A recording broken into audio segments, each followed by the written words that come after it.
Good evening. Tonight we're going on a Lego ghost hunt. Good evening. Um, Last night we started building the three sets from Lego's Luigi Mansion, and I was planning to do a long stream and do all three of them, but I was too tired, so we built the two smaller sets, the entryway and the lab, and today we'll be building the main set from Lego Luigi's Mansion, the Haunt and Seek. It's a big one, so yeah, I was just too tired to stream the whole thing yesterday, so let's go over to the camera and I'll show you this set. Set is the biggest of the three Lego Luigi's Mansion sets. You can see by piece count it's almost 900 pieces. So we've got a lot to build tonight. We'll be here for a little while. There's a King Boo up here, and it looks like a whole bunch of different scenes around the house for us to build, and a scared Toad who's hiding out in the house as well, trying to run away from the ghosts. There's actually four different characters in the set. We have our Toad, we have a garbage can ghost, a grabbing ghost, and a King Boo. King Boo is actually a fairly iconic character. This is the second King Boo in my collection, and there's another set we'll be doing in a few weeks that also has another copy of King Boo. But before we get into the box, of course, here's the front of the box. It looks like it's a it looks like we've got a central tower here with some action features that goes off into a bunch of representations of different rooms and areas. Not whole rooms, but kind of level platforms. We'll see how everything works when we get there. And then, of course, back of the box, it shows that you need the starter course. And you'll notice it looks like this set also has one of those Luigi's Mansion star tiles that does the 90-second counter with the spooky music. Um, it's kind of cool that they do that. I have no idea if you need the flag for that game mode, but I know that the other two sets had that tile but didn't come with a flag, so we may not be able to play the level proper, but the and then it shows some of the things it can do. And it looks like we're going to get another spider tonight as well. Um, so let's, before I pop that open, I need to show you Lego Luigi himself. You can see I already have him suited up with his ghost busting equipment. And I have a little ghost, just a simple little Boo from the entryway set we did last night. He's not going to stand. I don't have a standing platform for him right now. But I just want to show you Lego Luigi real quick. Because you can see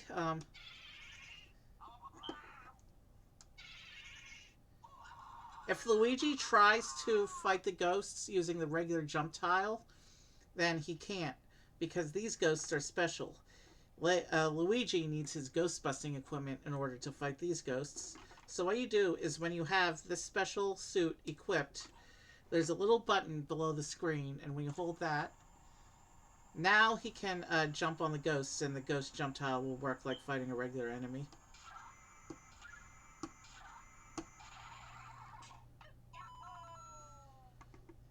So he got the Boo.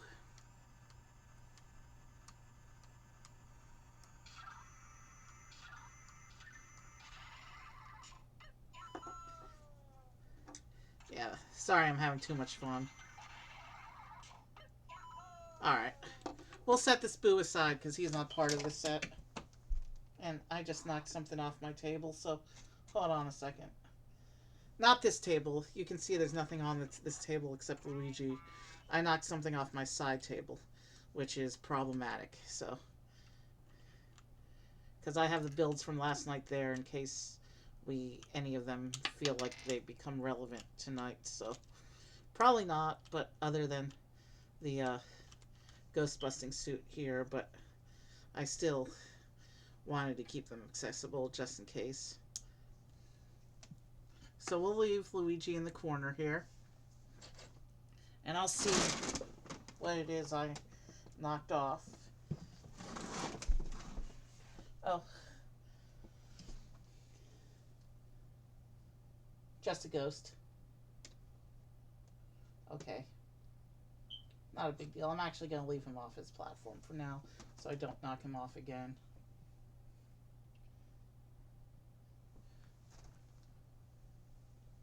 Alright. Everything's accounted for over here. Let's get started with today's set. I've talked too long already. So, as you can see, Luigi is ready to fight ghosts now. And we'll bring this big box out.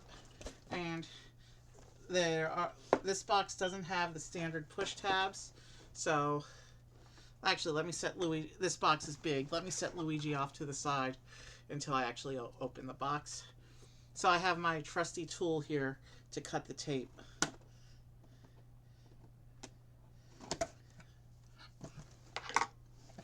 And you'll also notice I didn't pull out a brick separator. That's because this set is going to come with a new one for my pile. So let's get everything out of the box. Alright, that should be everything. We'll set it back here to collect the trash as we build. We have our quick start guide. But we don't need the quick start guide because we have our instructions over here. We have the instructions ready to go. There's 8 numbered bags, of which we just needed one of them onto the floor. The smallest of the 8.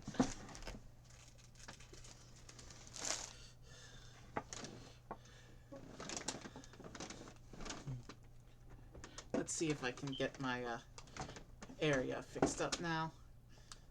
That's about as good as we're going to get it. Let me set these bags off to the side.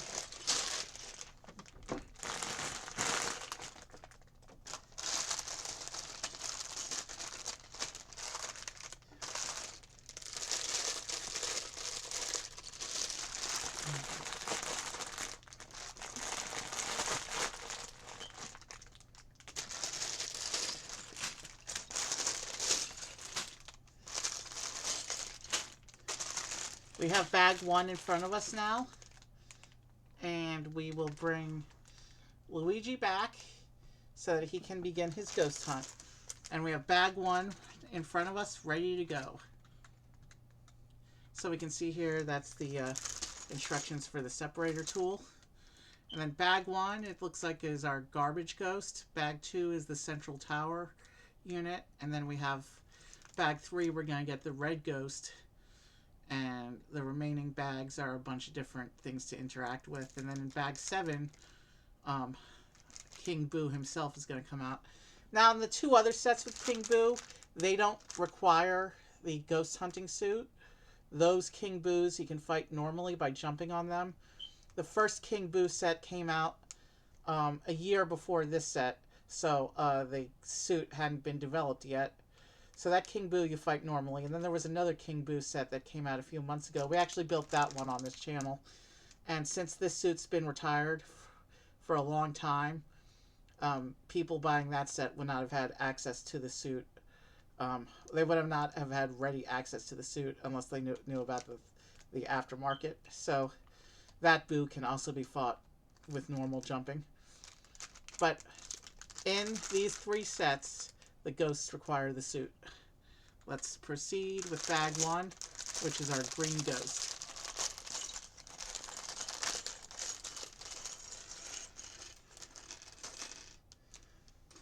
And as usual, we'll set the separator to the side in case we need it. Always accessible throughout the course of our stream.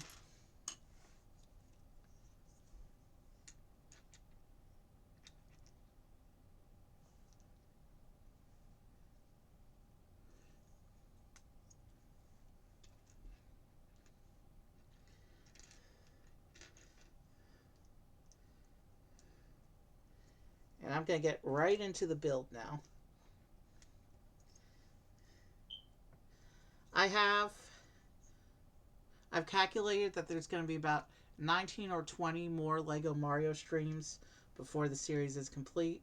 of which I have the boxes for about 9 of those streams in hand. So we'll be able to spam a lot of Lego Mario content over the next couple months until I'm caught up.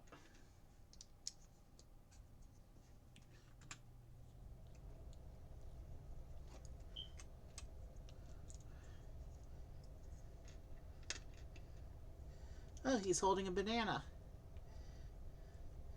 This ghost is a Donkey Kong wannabe. Well, he's not holding a banana yet, but he will be. I see a banana piece in this parts pile.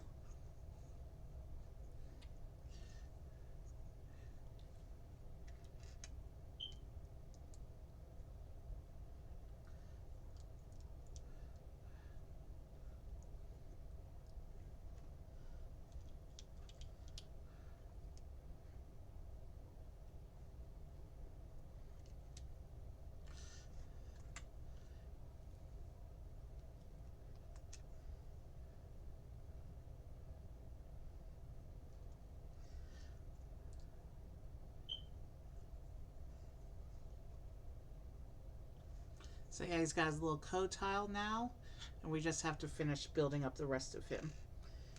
So he actually looks like a completed ghost.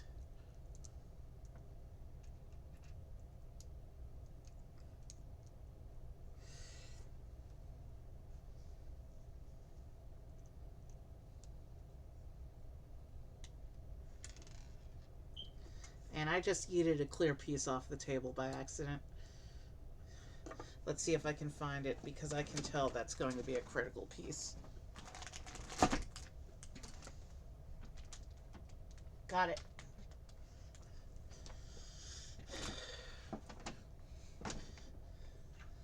Clear pieces are so hard to see, even in the best of light. That's why they're ideal for making stands for things that look like they're supposed to be flying. Anyway, let's keep going.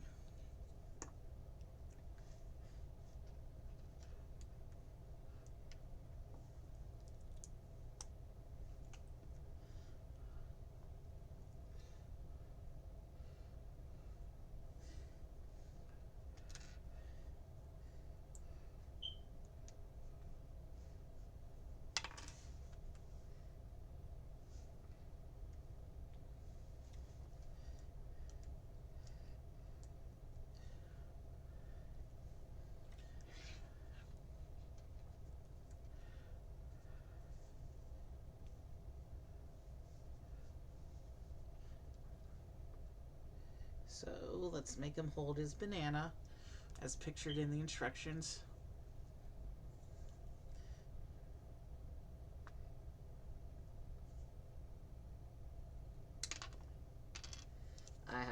Shoot.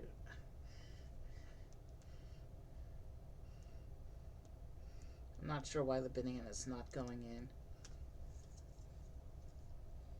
Is this a mold issue, or am I just not doing it right? No, we got it. Just a really tight fit.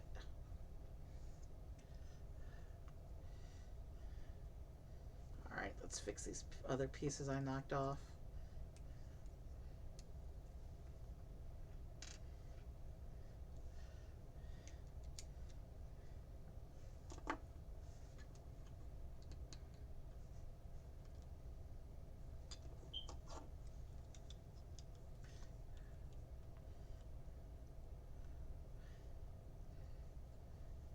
And there's our green ghost.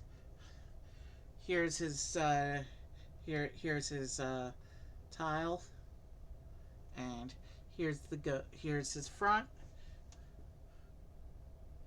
Got an interesting little face there. His leaf is crooked. Let's fix that. He uses the standard leaf piece for hair, or the equivalent of what would be hair. He's a ghost, so he probably doesn't have actual hair, and he's just sitting on that transparent piece to make it look like he's floating above the ground.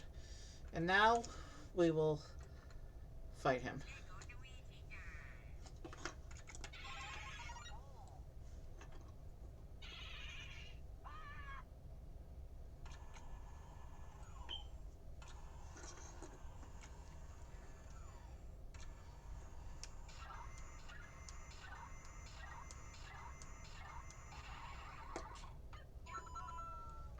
Alright, we caught that ghost. And now, like we usually do, he can sit with the other characters and watch the build. So he'll watch the build together with Luigi. And now we can move on to bag 2. Bag 2, I see a spider web piece in it. Does that mean we're getting another Lego spider?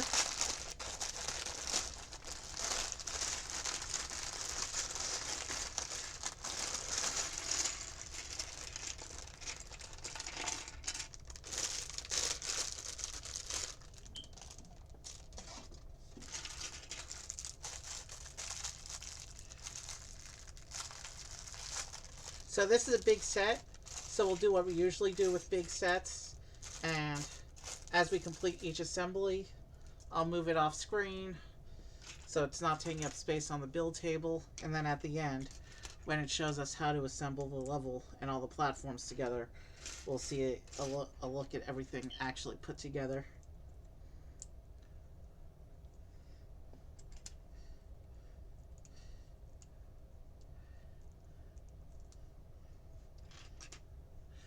So I think this is the main structure for the middle of the house, because you can see plates coming off of the middle and kind of a starburst pattern going on.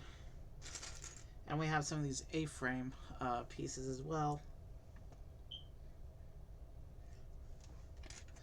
These A-frame pieces, I haven't used them since the Jurassic Park stream, when they were an integral part of the roof design for the visitor center. But you can see we're taking these pieces and they go around. They're making kind of a that's a really cool pattern we just built around the middle there. That's the base with the A-frame pieces. You can see how we're going to make a bunch of paths coming off the middle here.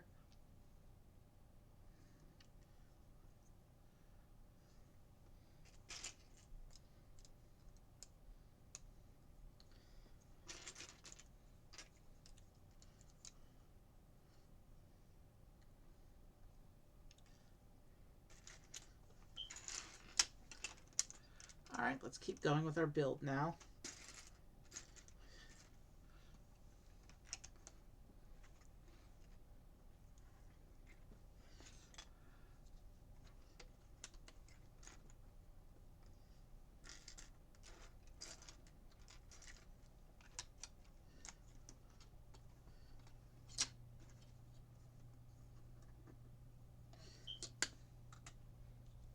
Okay, so there's a turntable in the middle.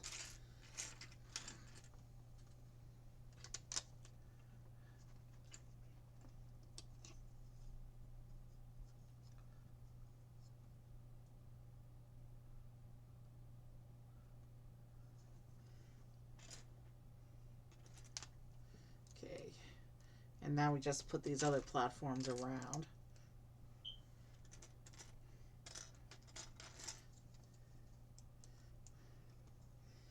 Yeah, I may not be able to get the whole mansion onto this table at once after all.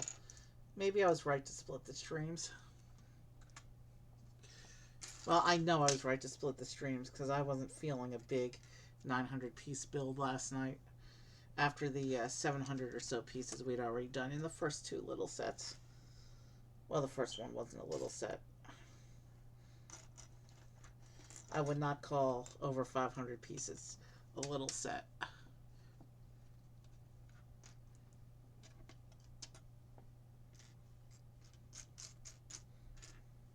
But it's smaller than this one. So by comparison. Okay, I'll stop rambling now about set size.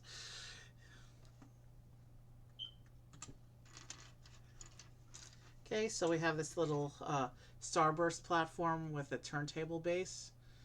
And now we're doing an assembly, so I'll just set that off to the side until the assembly is ready.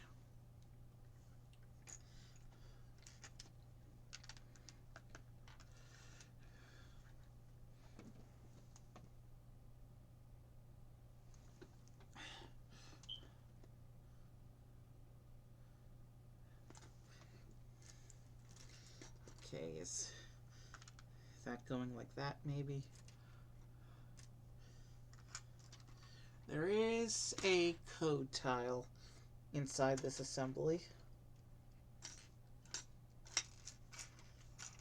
And there is a spider in the parts pile. Not a real spider, thankfully. That would be problematic if there was a real spider. So we have this tile, and it just shows spinning arrows for its icon.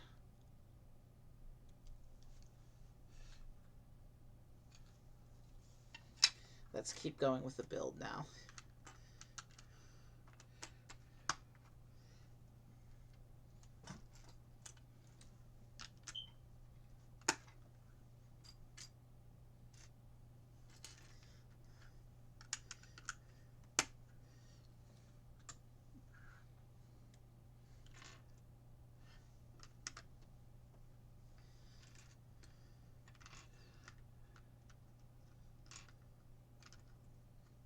Okay,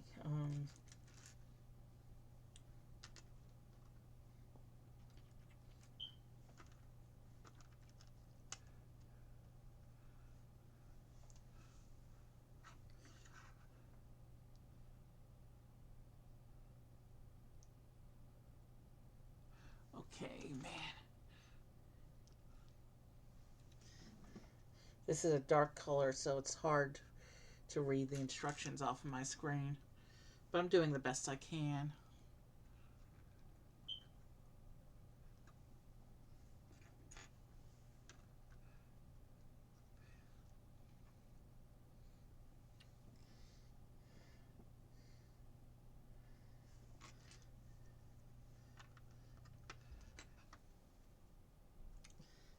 I think these are facing this way.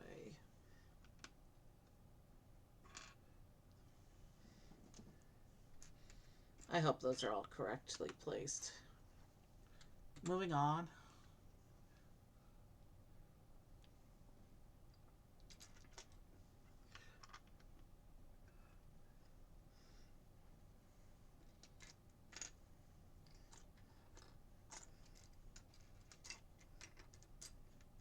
Oh, there it is.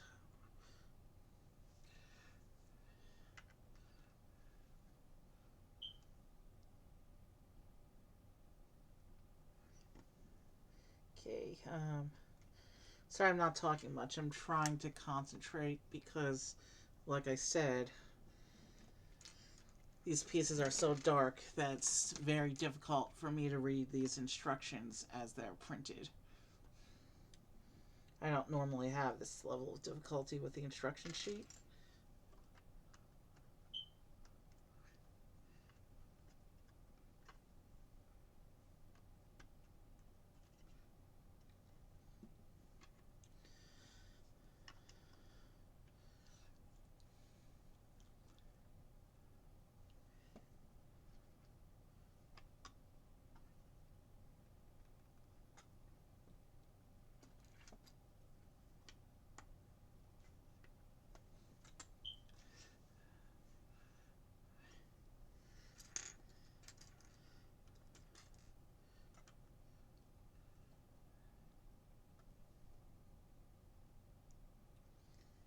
Okay.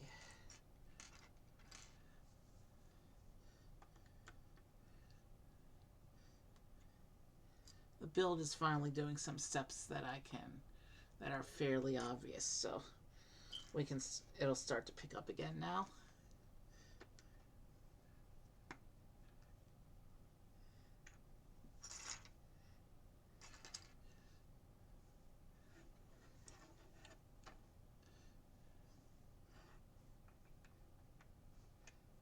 We'll just put these arches on, which should secure all these little corner walls we built.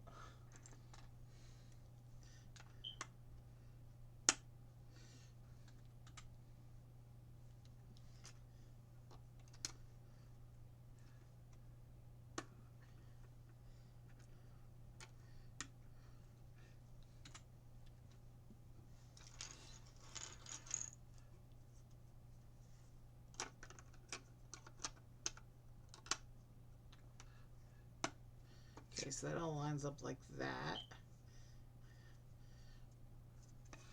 We're making a little room of some kind, that's for sure.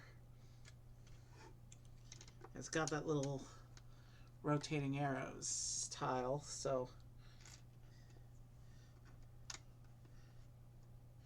you know what? Because Luigi has the pack on and it's hard to get to his power, we'll bring Mario into the field as well, so Mario can test the interactions before we finish the build.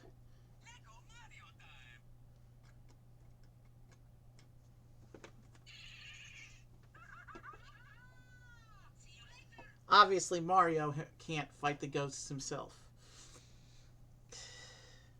And that just gives me access to a figure that I can power on quickly without extra hassle for testing out the different interactions.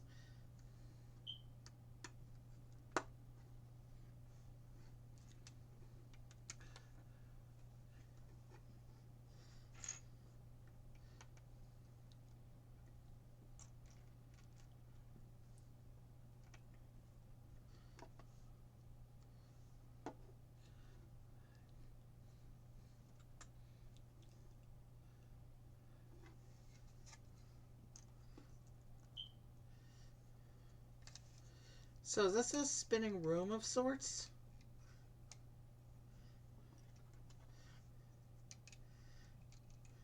I mean, because it does have that rotation tile.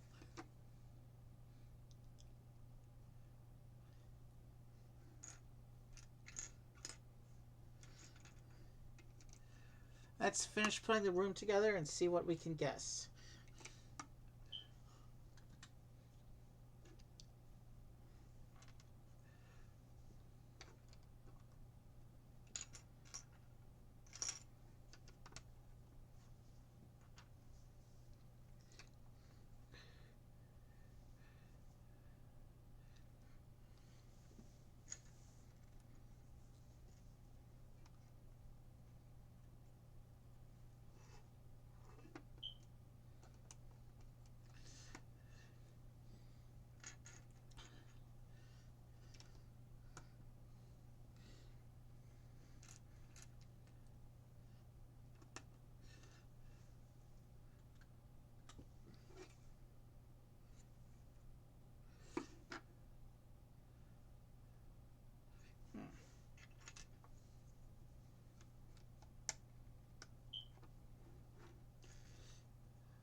Okay, and then we've got these cool slopes here to finish off the outside, or to shape up the outside of the top of this room.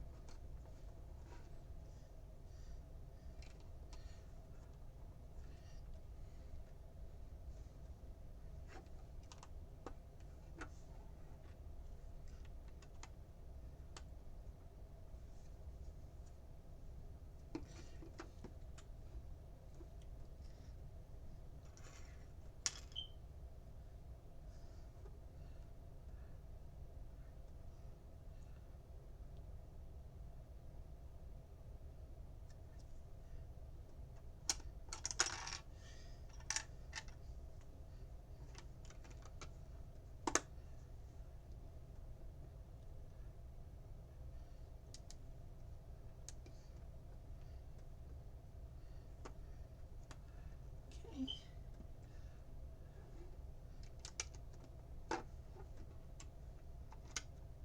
This room is coming together nicely.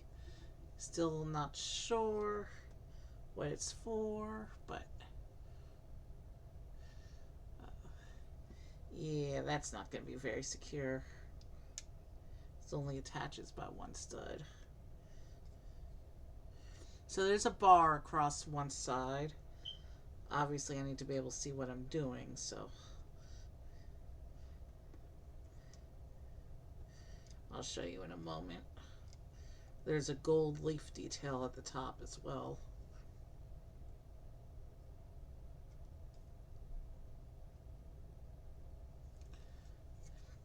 So there's the first side of the room with the bar going across it.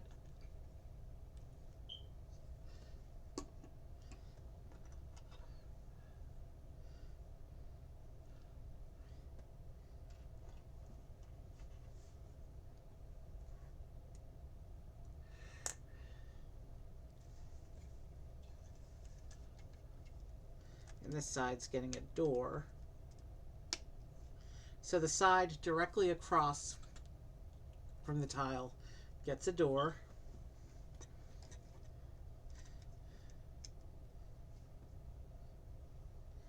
And two more of the leaves.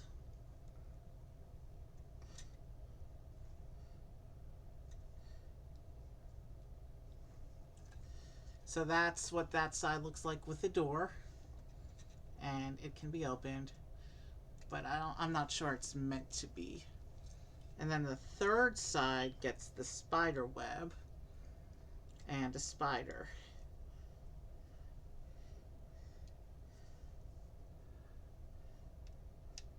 And of course the leaf detail at the top as well, because all the sides get that gold leaf.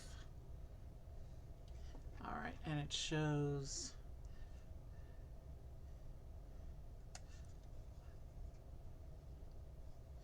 the spider web hanging on like that. And then the spider crawling down the middle of the web, attached like that on the stud connection in the middle of the web. So there's the last side with the spider.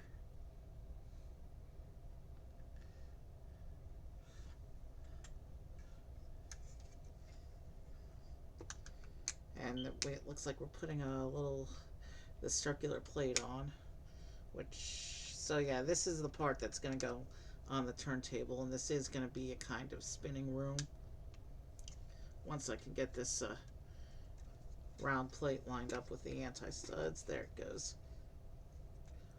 Okay.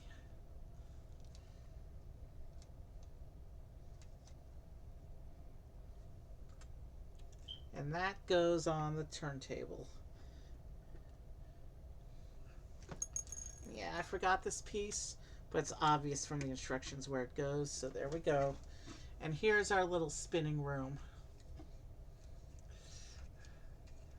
Let's drop it on the platforms. Let's line up the turntable.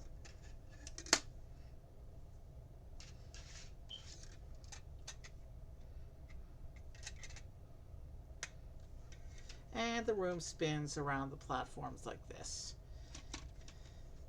Now let's see if the tile does anything.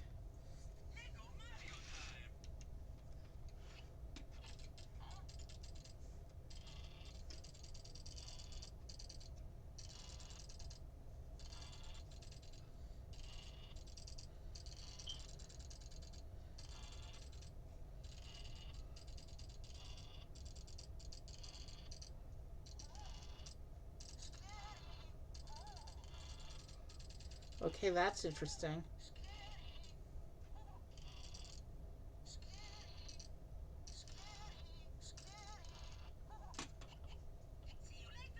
Okay, so that's kind of interesting how that goes. Basically, it makes a machinery noise, and as it passes each of these little plates, it makes a creaky door noise, and Mario gets a little spooked. So yeah, this is probably how we're going to select what interactions to go for as we do the rest of the build.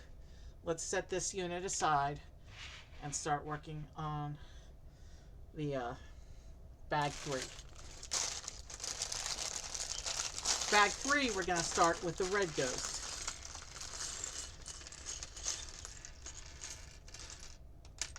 And we're not going to waste time trying to turn Luigi on just yet, because he's a hassle to get to the power when he's all suited up like that. Instead, we'll let Mario be spooked by the red ghost, and we'll just set him into the character pile with the others. Or I should say the character row, not pile.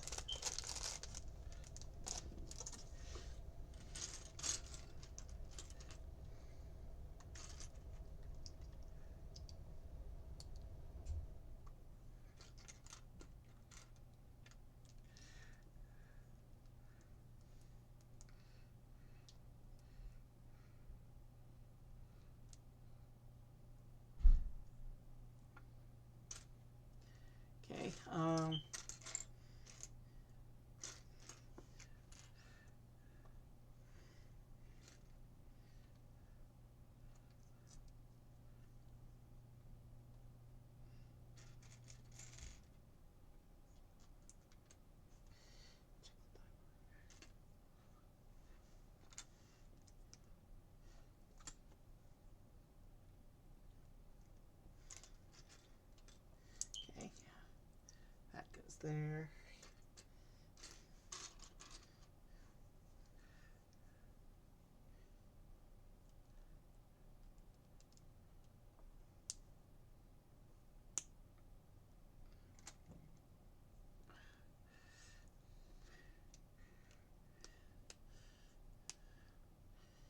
Okay, this ghost has an interesting shape going on.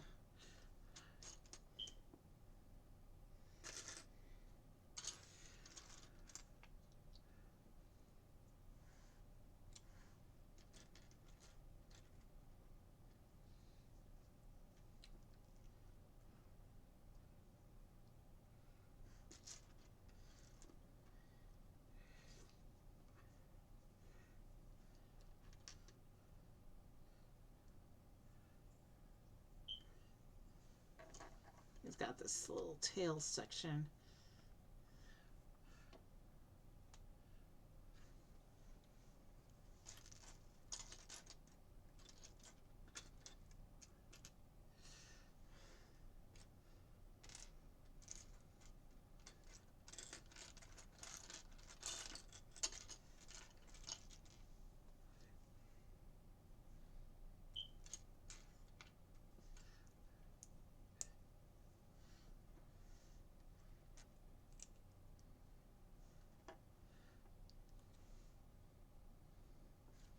So here's his fight tile.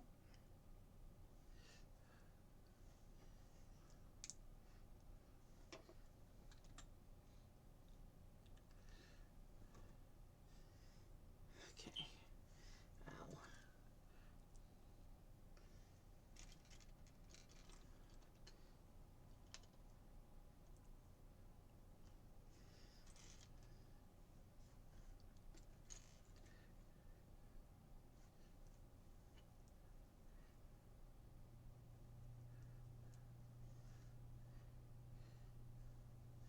And there's his face. And I'm going to put this little platform beneath him. He too has a floaty bit.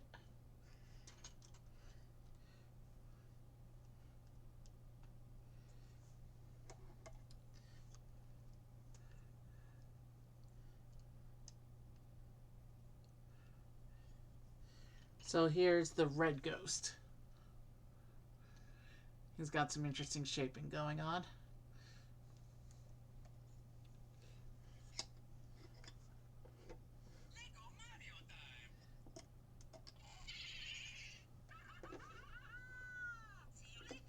Yeah, Mario doesn't want to fight the ghosts. He's not equipped for that. So let's go on with the build.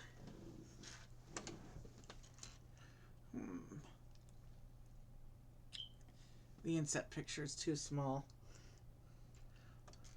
I'll try and interpret what this is after it starts to come together.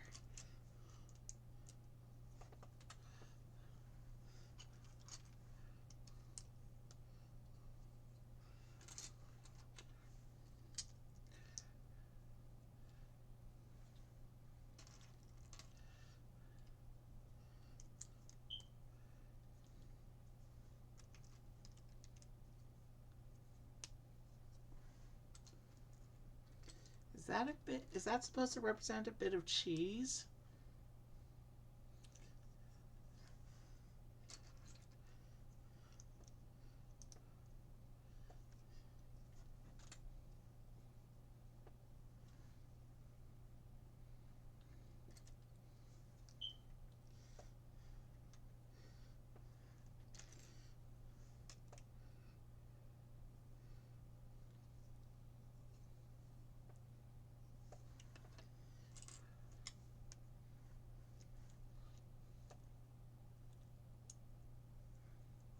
Okay.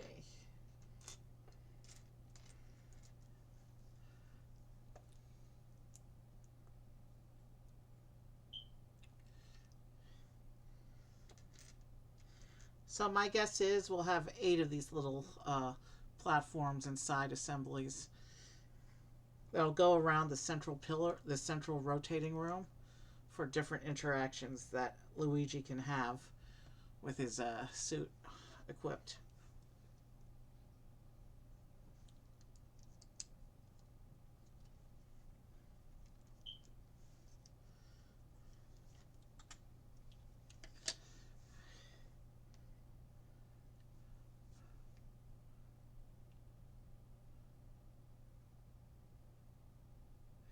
I see what's going on in this step.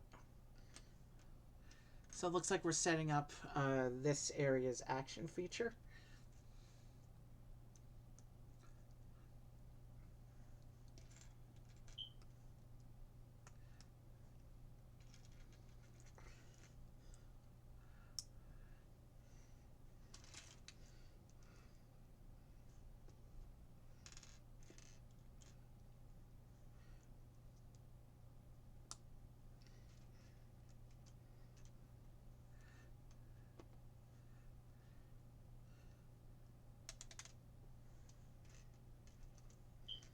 I had a good grip. I don't know what happened there.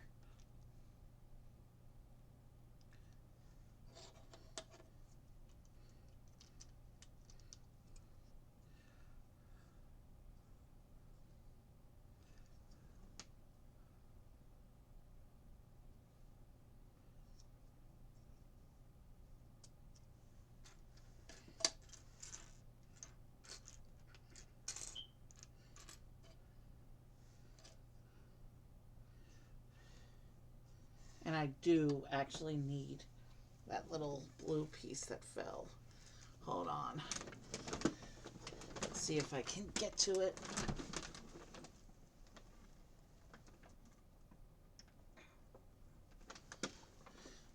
I think I got it.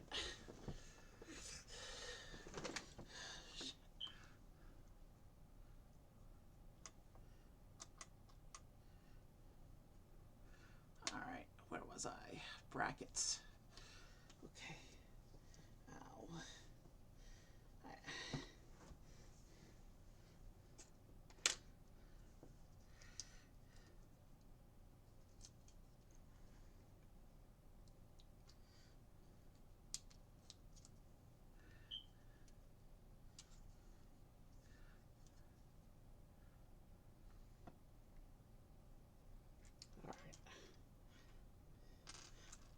Sorry, I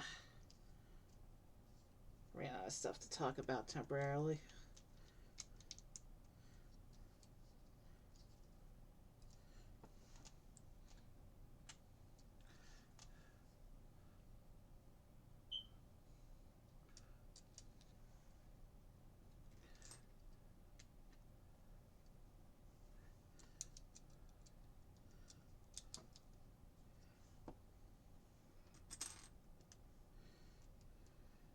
So yeah, there's definitely going to be an action feature of some sort with this assembly. Probably with most of these assemblies.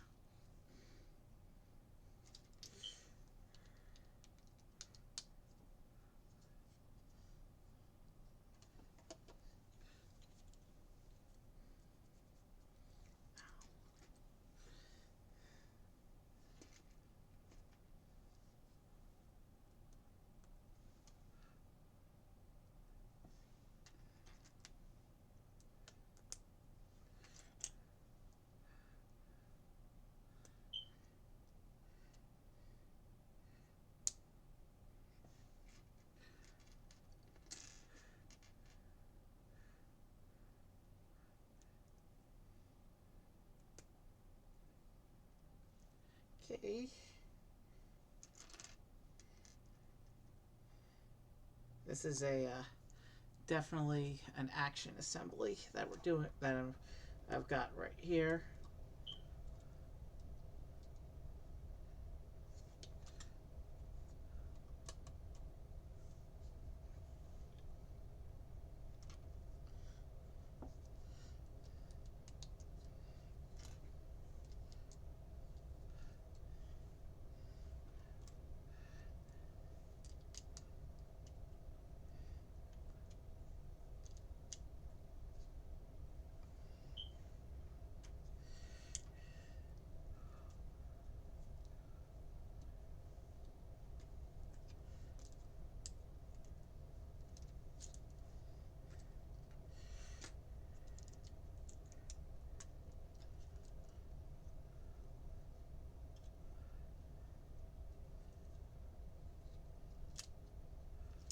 Okay. Still can't quite tell what this is, but we're starting to cover it over with some detail now.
Okay, this bit is together, and this goes here.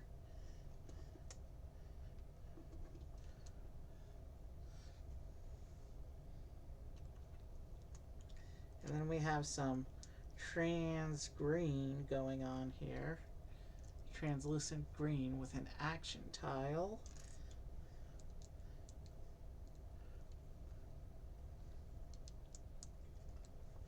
And the icon is a gem.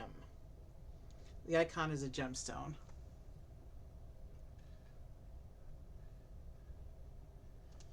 And the picture shows that going in to the thing upside down like that.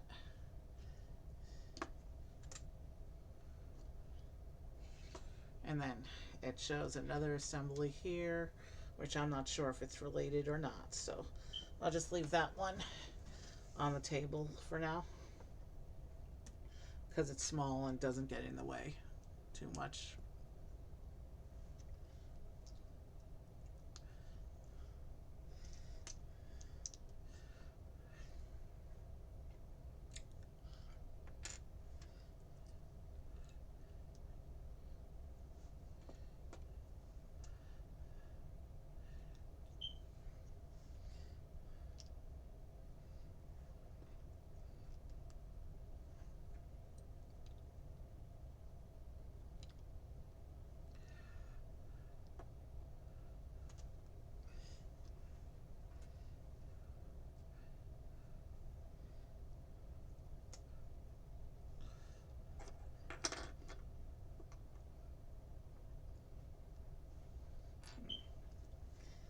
I have no idea what this little bit we're building. It looks like a wall portion, but I'm not sure what it's meant for yet.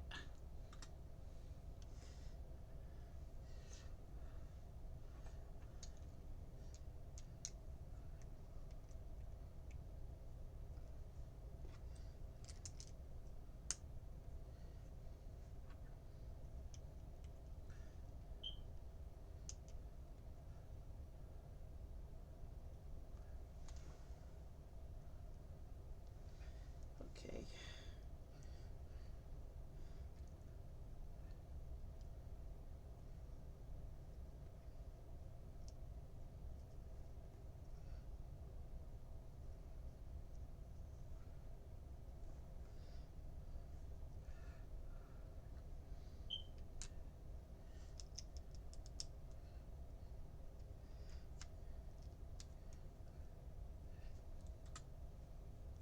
And this one has some more of those gold leaf decorations that we saw on the central room.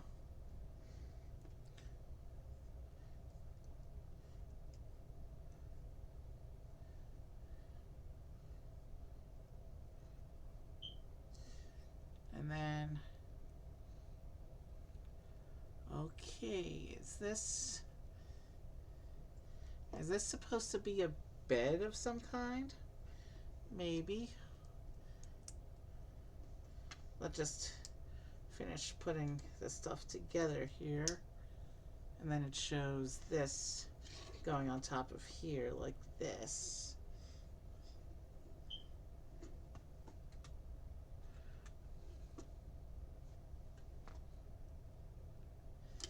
Let me see here. Let's get all the spare bits out first.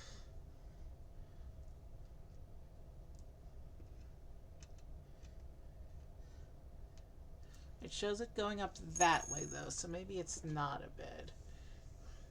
Plus you got this whole section back here behind it. So, I really don't know. But there's definitely an action feature here. Um,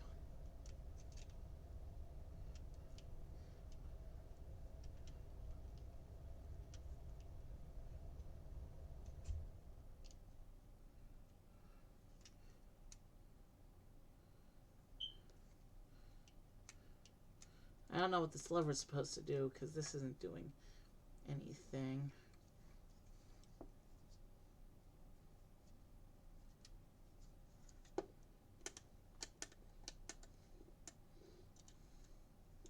I'm not sure. I really don't know what this piece is meant to be, but let's just see what happens when Mario jumps on this thing. So he collects a gem, and the gem gives him a bunch of coins. That's what that does.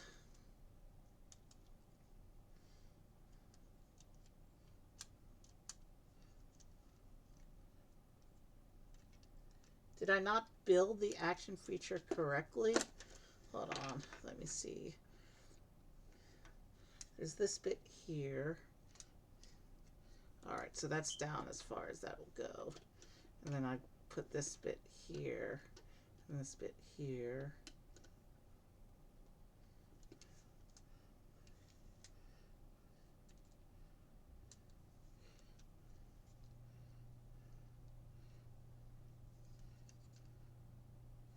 Yeah, I can't tell what this action feature is supposed to do here.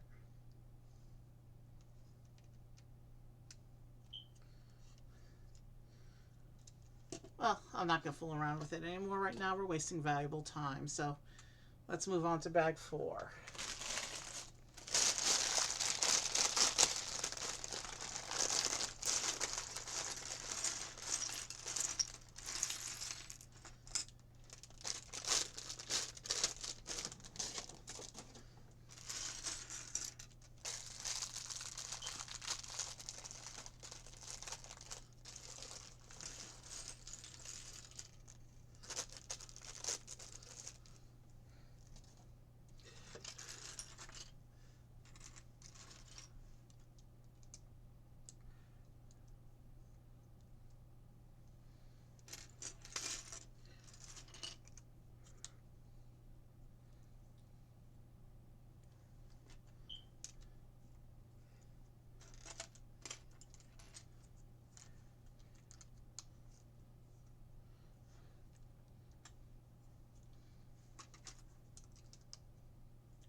Okay, so this is definitely a floor of some kind. This is going to be our room. Doesn't look like there's too many parts in this room, though. So it'll be interesting to see what this room actually is. This parts pile isn't that big. Oh, we get to tile the room. Okay.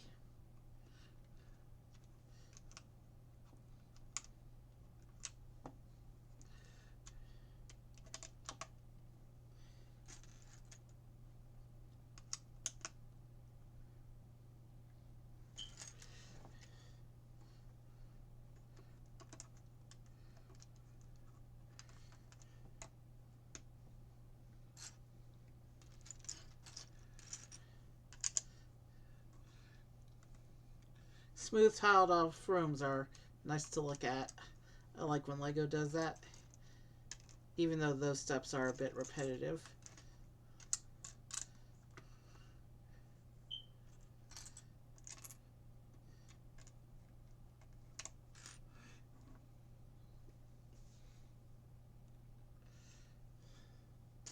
And it tiles all the way across. Interesting. Alright. Let's keep the pattern going then.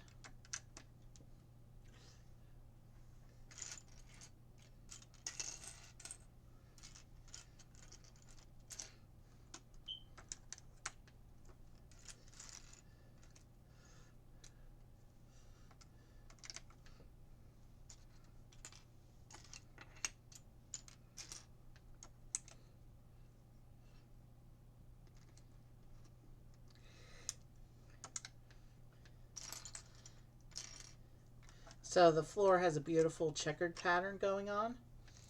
I like the smooth look.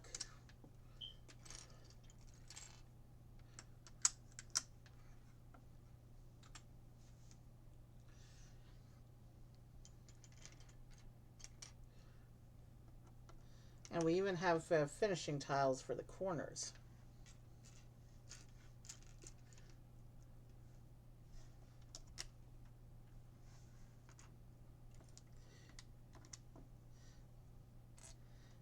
This is a beautiful room so far.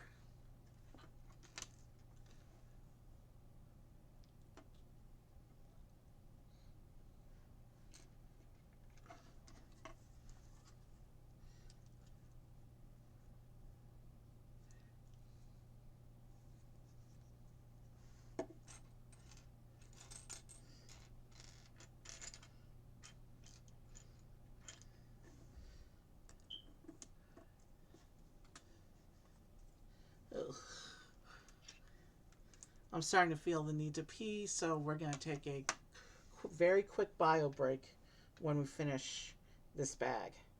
I don't like pausing stream mid-bag, so I can make it through for the rest of this section.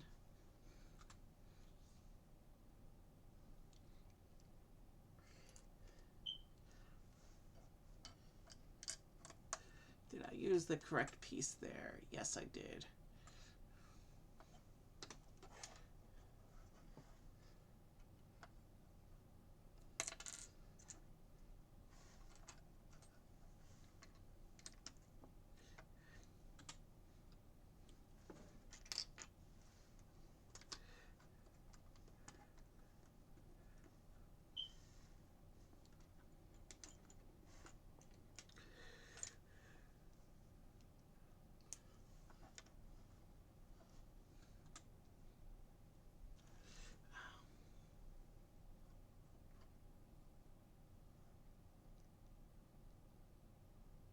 Okay, these are the kinds with holes. Okay.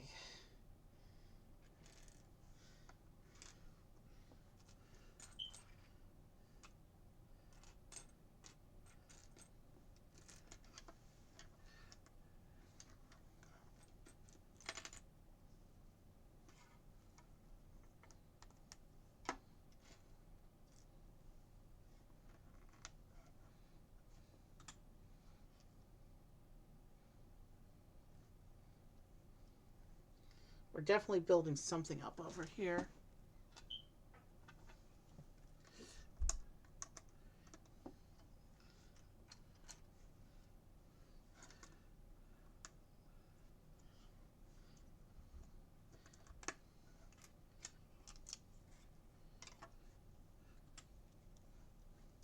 And here's some Technic, which means this is definitely going to be an action feature of some kind.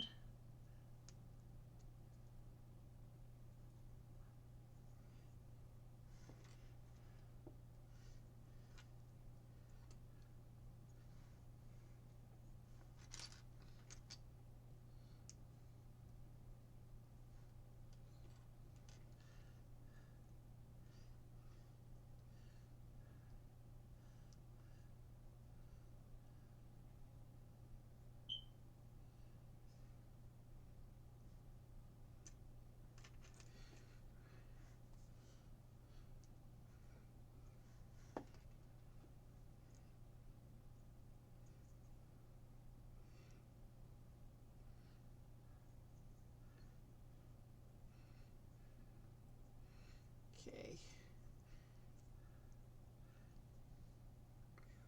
That's good.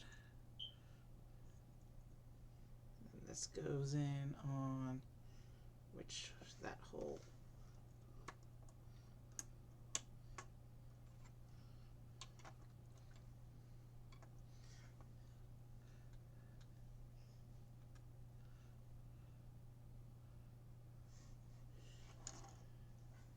And then we get this piece.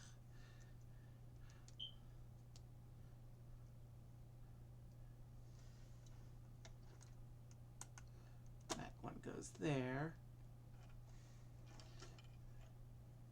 And then we close off the little assembly on this side.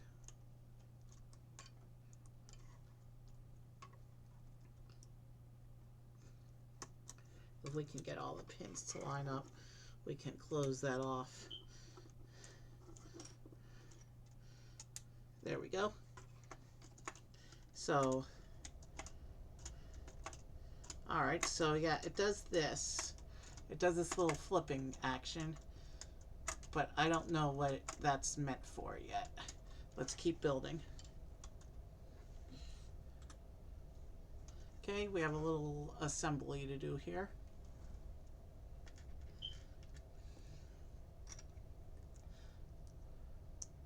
This is probably where we're building the thing that we're going to be flipping.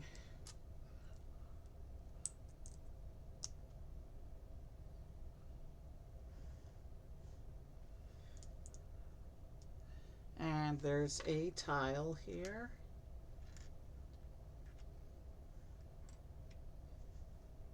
And this one has a coin icon on it, which you've seen the basic coin icon a bunch of times. So we know what this one does. We're not going to worry about testing this one mid-build. It doesn't need to be. We know what this one's going to do.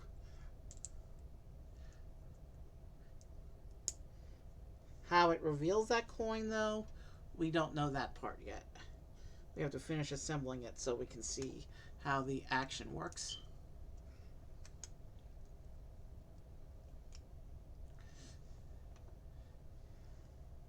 Now this one has another tile. Maybe we are going to test it, because there's a coin on this icon on this tile too. So maybe this this tile's how you reveal the other tile and get the actual coin. Maybe. We'll have to see how this action works. Give me one moment.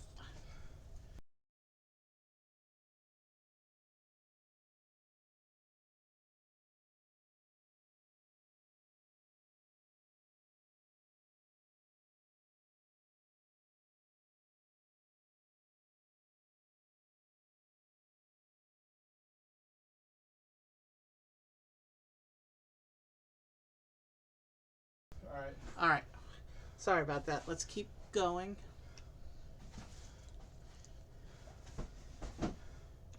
So far we have a gem hiding in an assembly. We don't know what it is.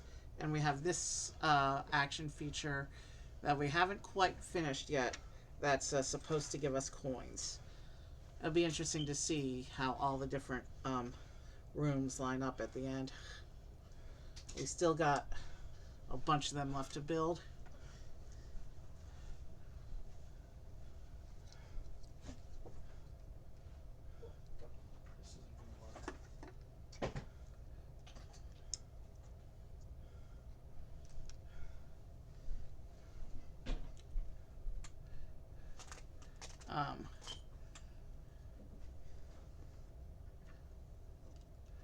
Okay.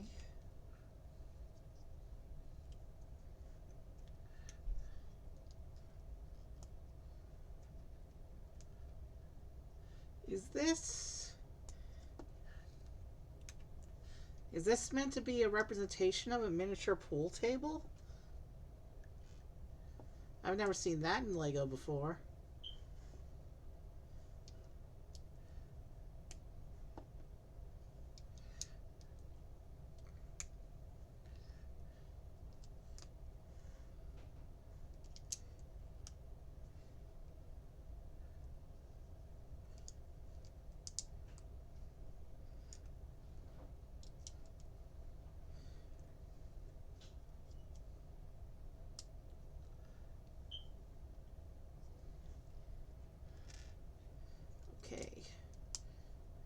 So this is that bit we just built up with the coin tiles.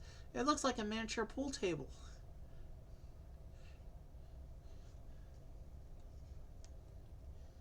Um,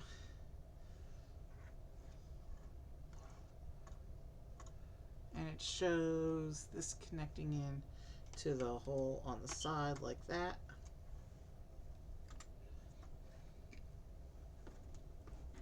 And then setting up this other Technic assembly on this side here.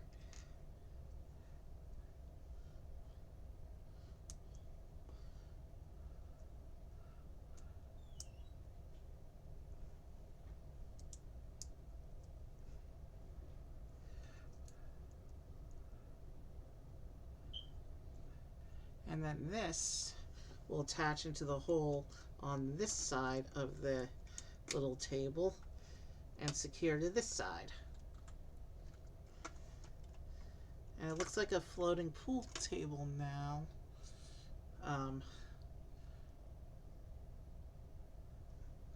then we put on these brackets.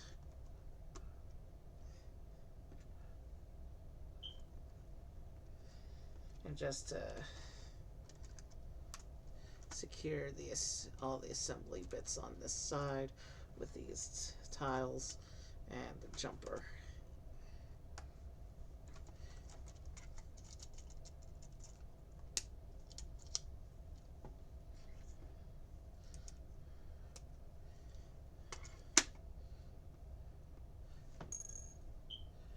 Okay, so that's how that room goes. Okay, so it looks like we want to have the table upright, of course, but it looks like the pool table can float from one side of the room to the other.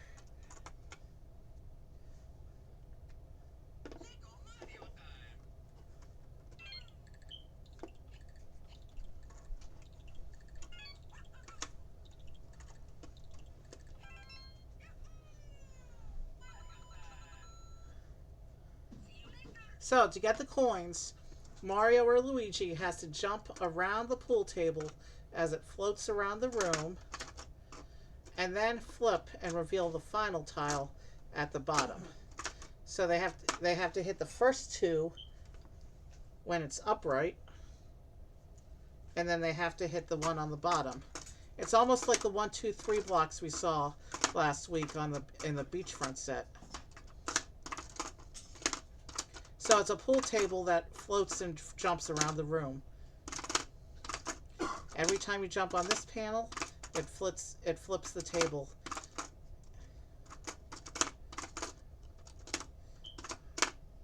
Alright, that's enough fooling around with that. Alright, it says we're moving on to bag 5. So, like I said, we're going to take a very quick break here. And I'll just put up the stuff we got so far.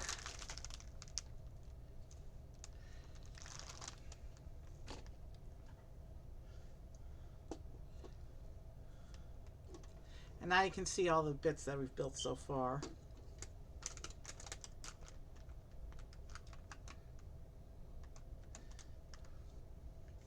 I'm still not sure how this bit handles.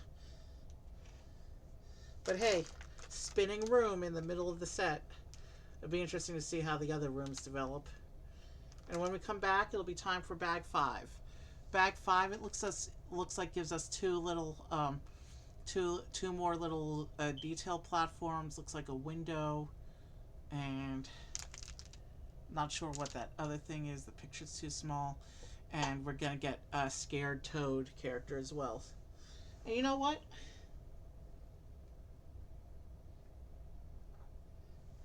Luigi's friend Polterpup can come and play with him during the break. How's that sound?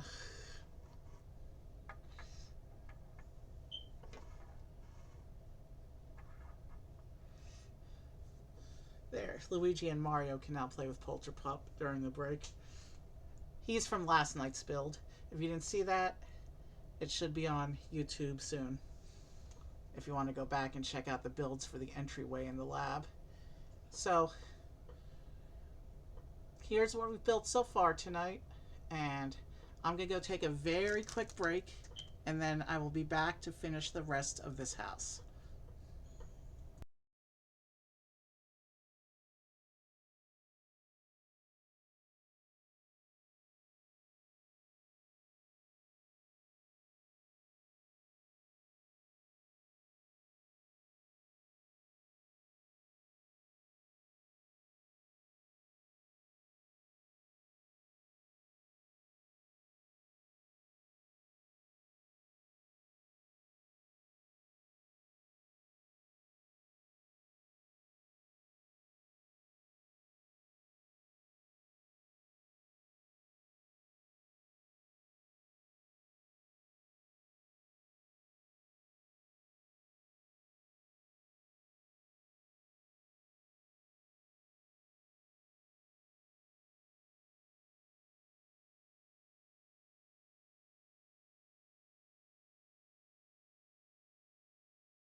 Okay, I'm back, so let's go ahead and get set up for bag 5. Okay, I'm back. Um, what am I doing? We want to be in the instructions.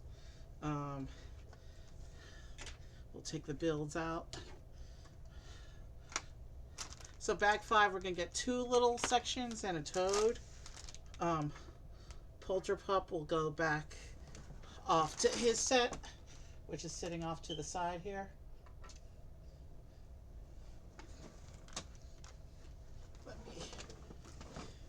Let me get comfortable again.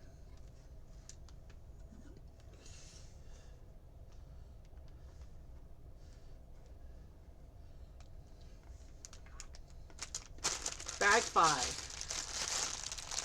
Bag count suggests we're about halfway done with the set, but page count in the instruction manual suggests we're only about a third of the way done with the set. So we're at about an hour and a quarter now, if you include the talkie bits from the beginning. So I think we're making good time. I estimated, based on the piece count, that would be about a 3-hour set tonight. So we'll see how long it actually takes. We're going into bag 5. So bag 5, the inset picture looks like this is going to be like a window. But let's just see how it comes together.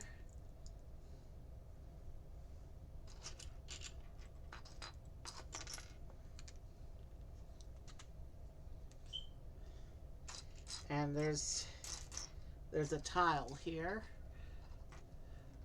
So yeah, this I'm sure every section of this build is gonna have something to do.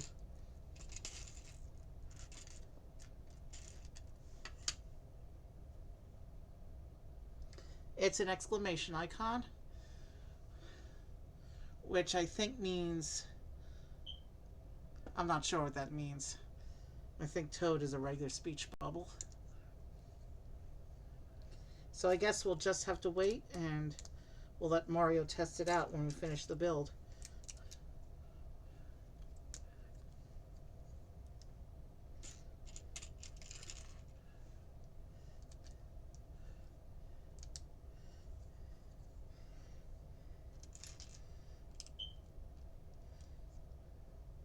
We're about halfway through the Lego Mario sets on this channel at this point.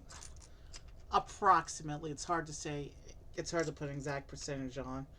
But I've figured out exactly how many more, pretty much exactly how many more streams we're going to have of Lego Mario content. So we'll be pressing Lego Mario hard over the next couple months, because that's what I happen to have in my build queue right now. And my Lego budget for new sets has fallen off considerably for a couple months. So we got to focus on what I already got. The big new purchase this month is the Chinese New Year set. That we'll be doing in a couple weeks. And then next month, next month I'll get that new garden, the Mediterranean garden they just released.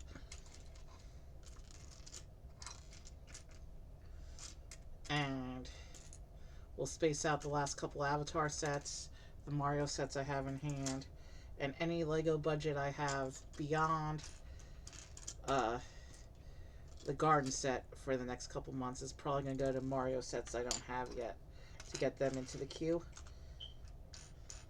And then we can keep this going for another couple months if I focus on finishing my collection. Where is this tile?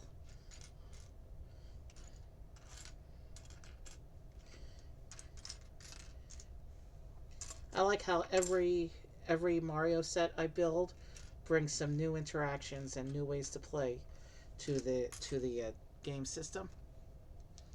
We got that tile, so let's just keep moving now.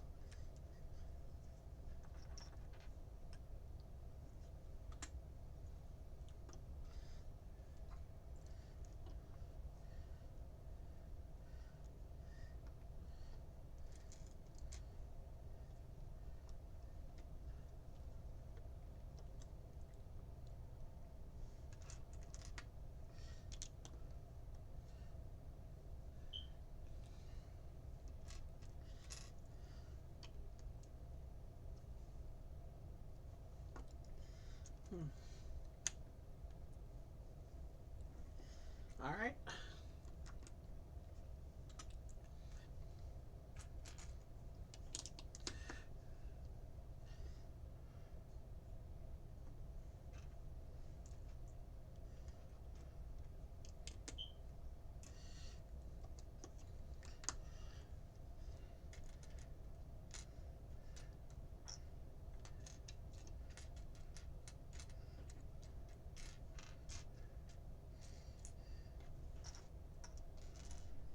I'm even planning to get the collectible character packs, even though most of those creatures are redundant against creatures we've already encountered in sets.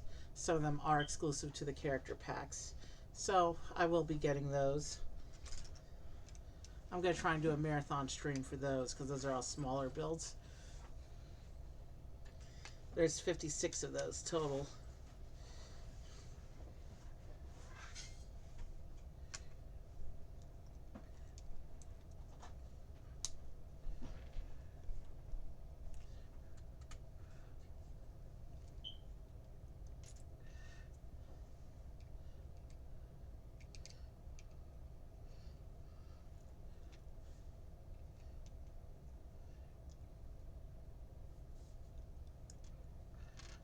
Okay. This build's doing some interesting things. Um, it'd be cool to see this one come together. It is cool to see this one come together, I mean. It's definitely doing some interesting, unexpected things here. Oh, we're putting curlicue golden curly decorations on. So, yeah, if this is a window, which I believe it is based on the shaping and the big hole in the middle, if this is a window, it's a very fancy one.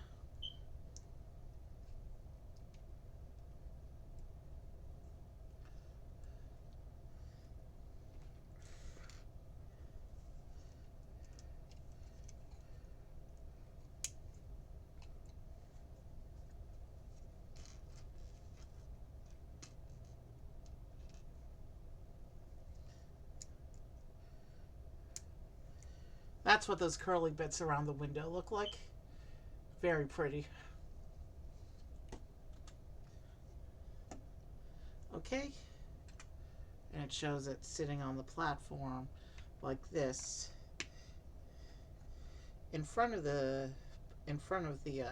code scan. And here we have, it looks like it's time to build Toad himself. This is another red Toad. Even though Toad comes in several different colors, both in the games and even within the Lego Mario series, the Lego Mario series does seem to give us a lot of red and yellow Toads, while mostly ignoring the other colors. I do have one blue Toad, and I know a bunch of the sets have a couple Toads in different colors, but mostly it's red Toads and yellow Toads.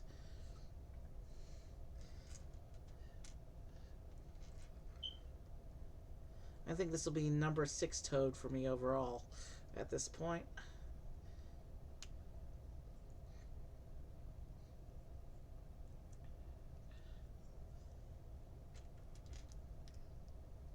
And he's got a scared expression, which, like I usually do, I'll show you when we get him built up here.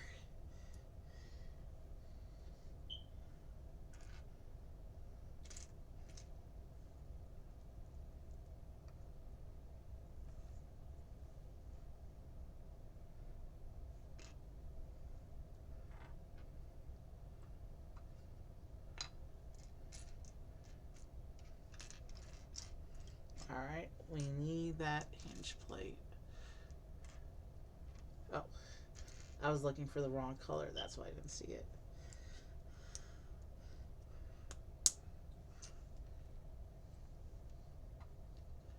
Oh, this other piece goes on first, and then we put the big shell piece on. Let's line it up inside, and then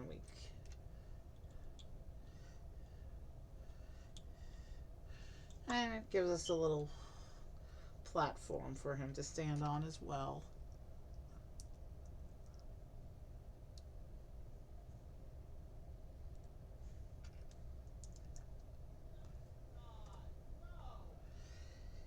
Please excuse if you hear noises from the other room.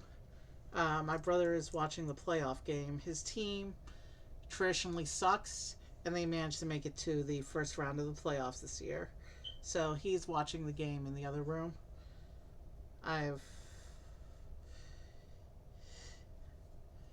So here's our Toad. You can see how scared he looks. And this shows him standing behind the window on the interaction tile, but we'll just put him in the front here with the other characters for now.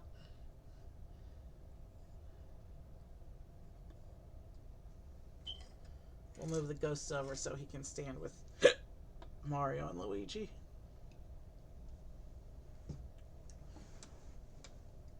So, Toad hides. Is this a window or is it supposed to be a picture frame? I'm not 100% sure now. Now that I know Toad's hiding in there, it's either a window or a picture frame. And then we have this other bit assembly that it's going. We're building this platform, whatever's going to be done here.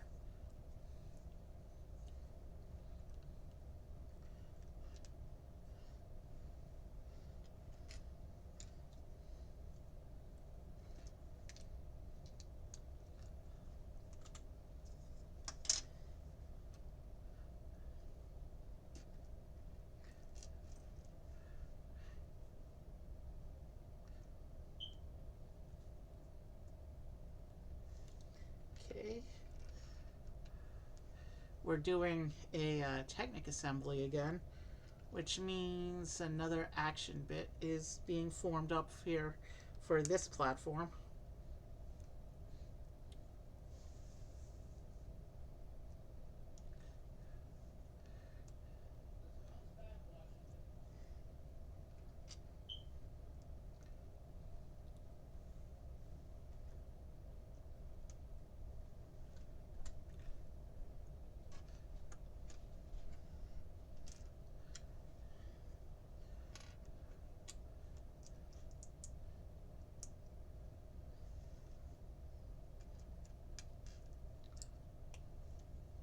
Okay. And it shows this going in here and attaching onto here like this.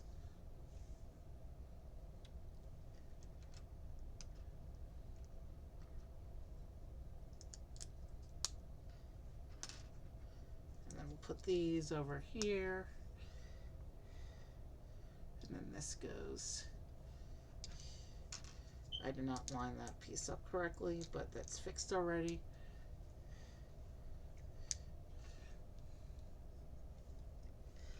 And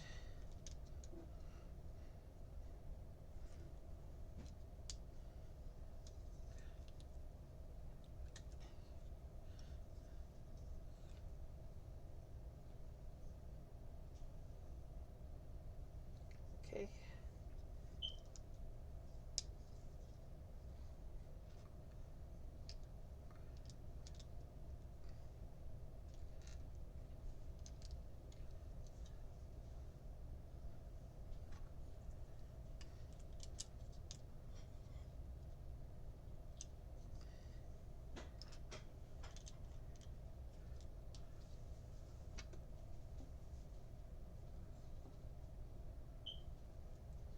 Alright, we're gonna just keep building.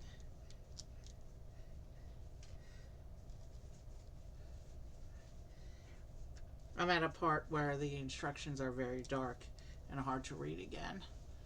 That's why I stopped talking, so I can focus for a bit here.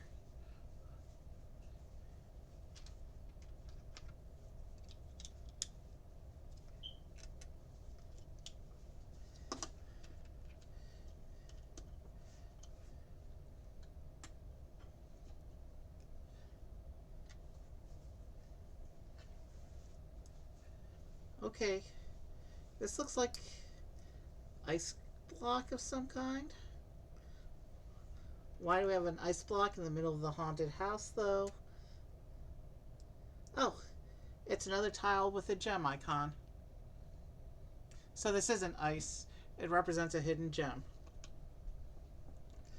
And it's supposed to drop in this hole here. And then we have this piece that lines with jumpers.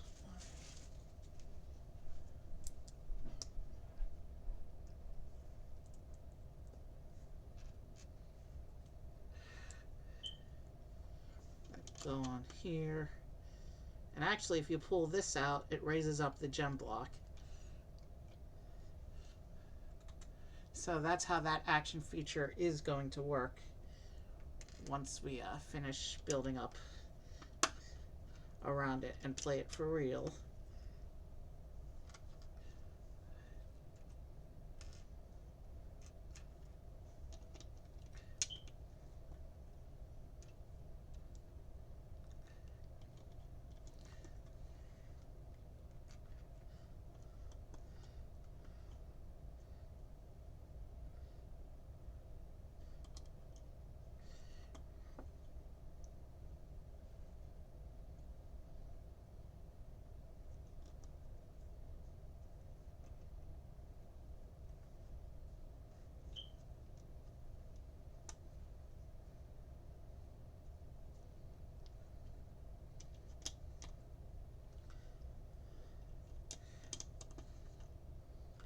Okay, so we've now built up some stonework around the hidden gem block. And now it looks like we're doing some detailing work around here.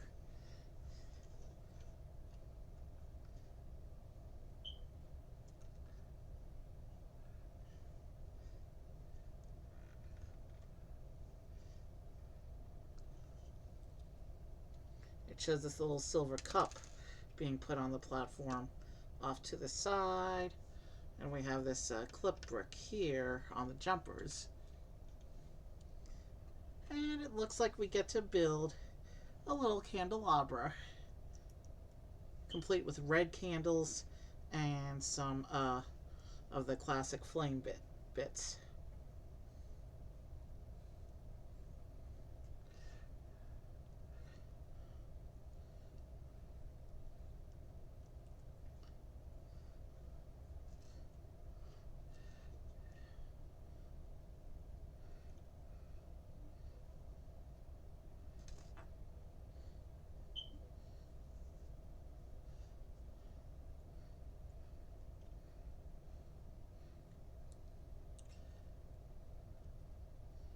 So it shows that going on the clip like this.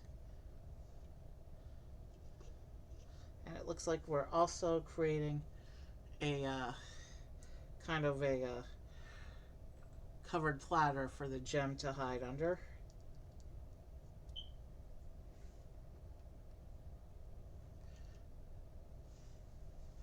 Like that.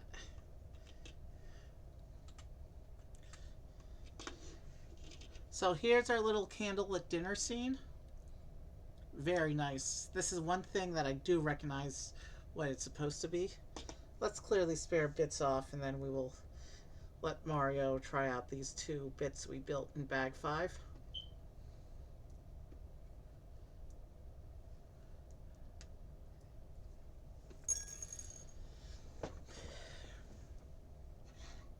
And this window had Toad sitting behind it.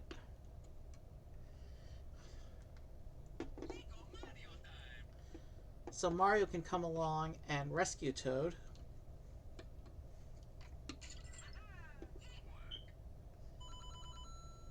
And get some coins. So that's how that one works. And then we can have Mario come to the candlelit dinner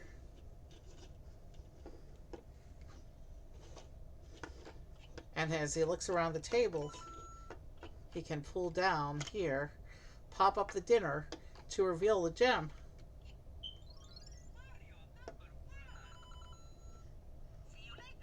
And the gem is worth a lot of coins when you pick it up. So yeah, that's a nice little bit of... While we're here and between bags, let's see if we can figure this one out. So yeah, I see if I reach into the bottom here.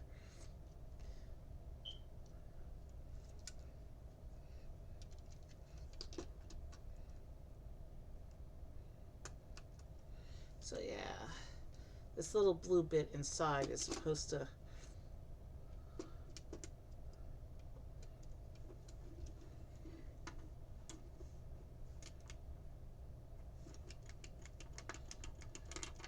Maybe it's supposed to be sideways like that. Actually, looking at the shape now, and the fact that there's blue inside, I think this gem is meant to be hiding in a haunted toilet. Look at that. It's blue inside. And looking at the shaping and the white bits around and the tiling, I think this is a haunted toilet. Now Lego's done toilets in a lot of the bigger sets, but none that I've encountered so far. Which means this lever here is really a red herring because it's just meant to be the flusher. But it doesn't really do anything to reveal or knock out the gem or anything. It's just there. So yeah, haunted toilet with a very easy to get gem. I don't see any way to hide. So if you plunge this enough, it's supposed to interact with that other beam in there, I think, because this one rests on the other one. But there's no flex on the other piece.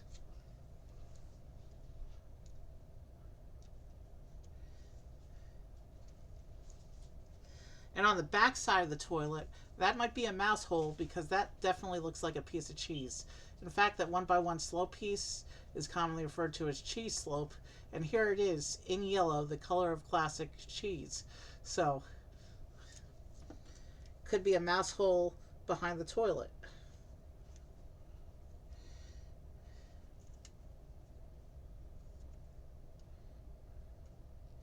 Yeah, if I push too far on that, it takes the whole bit off.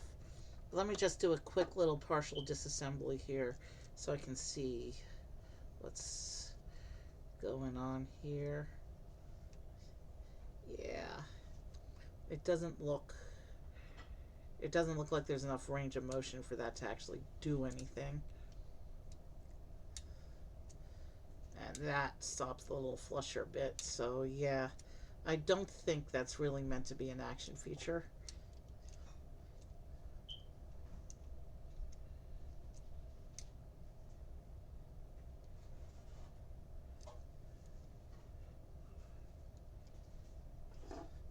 Well, if you raise that up, maybe, I'm not sure. But yeah, looks like our little haunted toilet. We just hide the gem upside down like that, and that's that. And all Mario has to do is shake it out and see the gem hiding in the toilet. Alright, enough fooling around with that. Let's get on to bag 6. The picture looks like it might be a bed, so this might be the representation of the mansion's bedroom.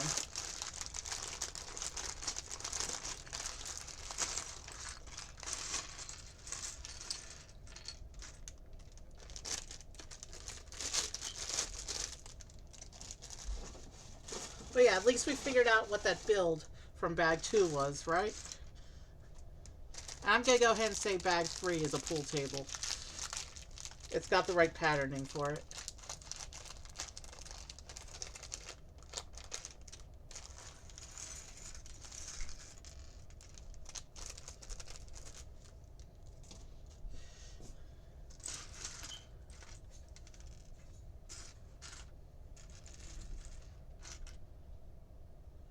Let us get on with bag 6 now.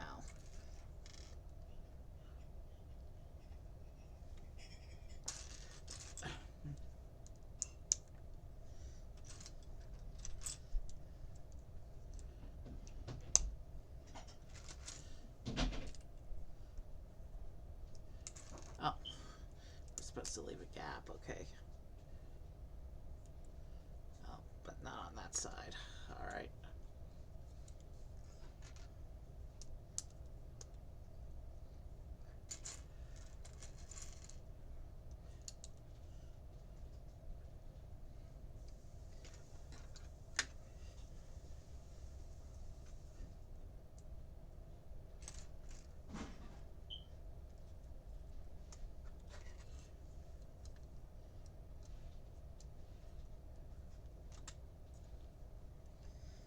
And then we just tile off this side, and we've got the base of this build together.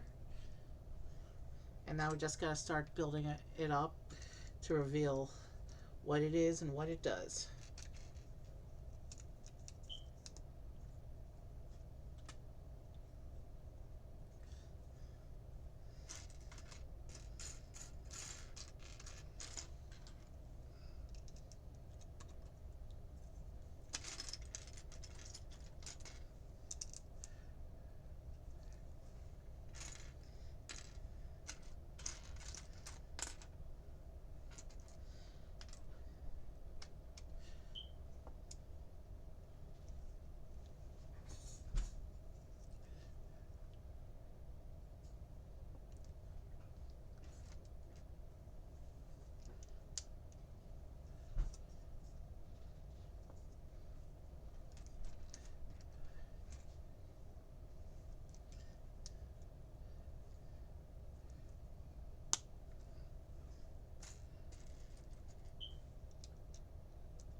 Okay.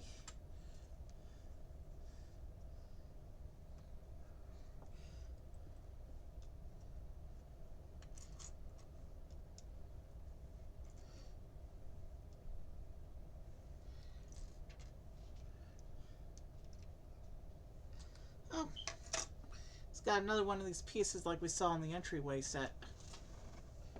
And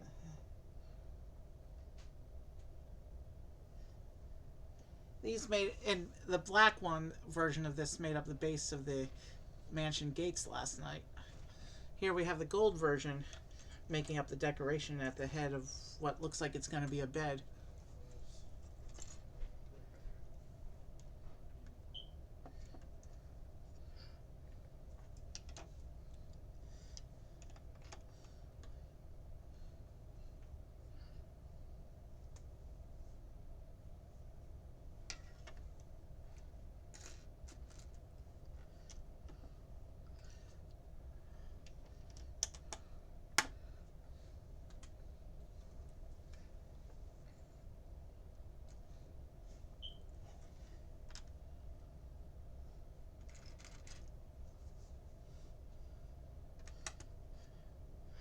Now, it'll be interesting when I get to the Chinese New Year set because that set has 18 people in it. So it'll be interesting to see if I can fit everybody in a row. Now, those are regular sized minifigures, so maybe not too much of an issue. Obviously, they'll all need to sit, except there's a couple kid ones that will need to stand because the kid pieces don't sit.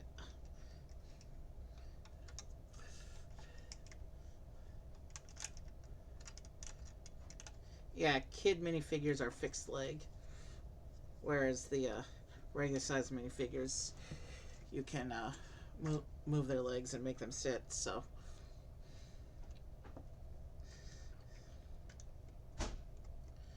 we'll do our best that stream, trying to fit everybody in the front row, like I do.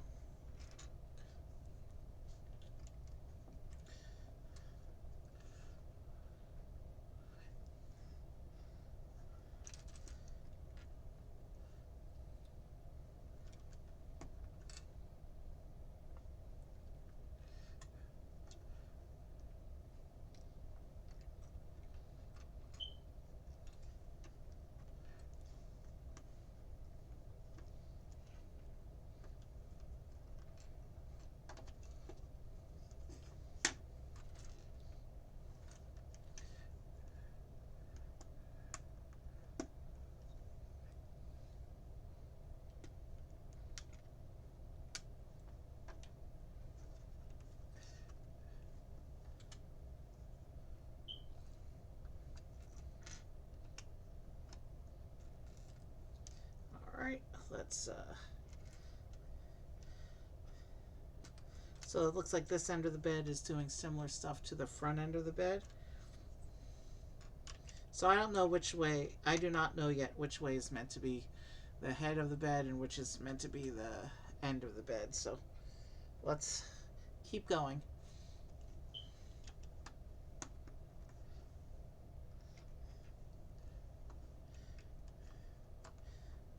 I guess at this point it doesn't really matter. because they're symmetrical builds right now.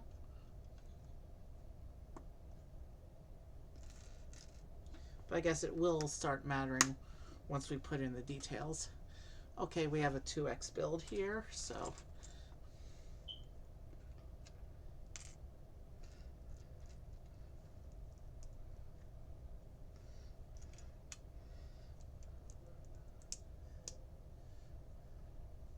we'll do this the same way we always do 2x builds,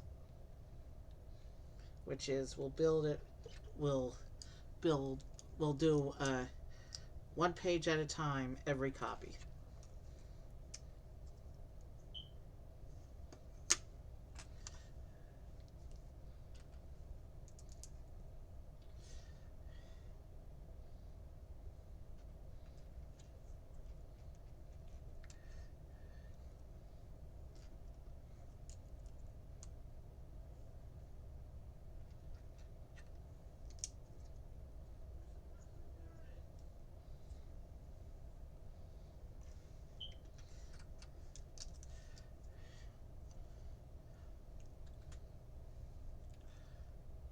Okay. All right. Repetitive step with the corner tiles, which I got to place 20 of these now. I'll be on this page for a while.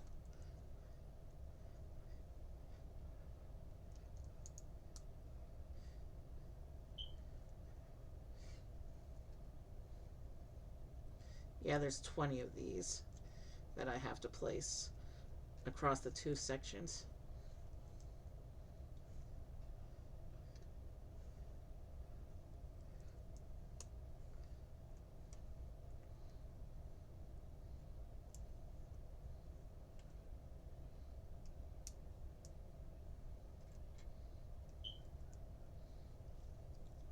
So there's the what the section looks like.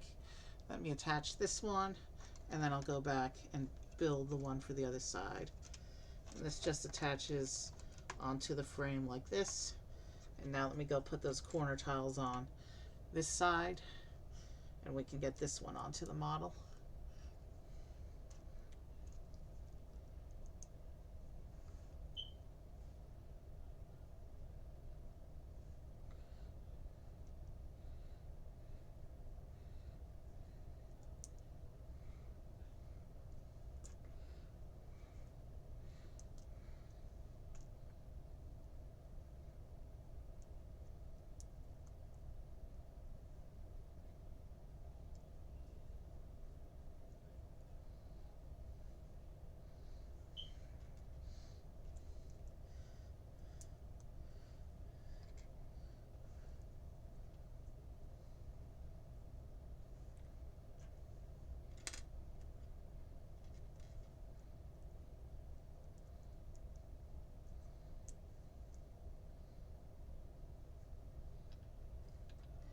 Okay, putting on the last corner tile now.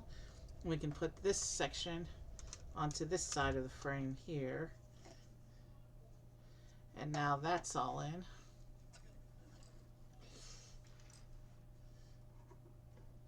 And man, the table's going off camera now.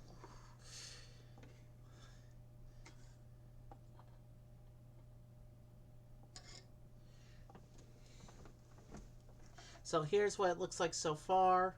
We've got the ends of the bed, the sides of the bed. We just got to fill in the middle. I do see some Technic pieces in front of me, so there's probably going to be an action feature inside the bed before we top it off. But yeah, looks like this step has a bunch of Technic going on with it.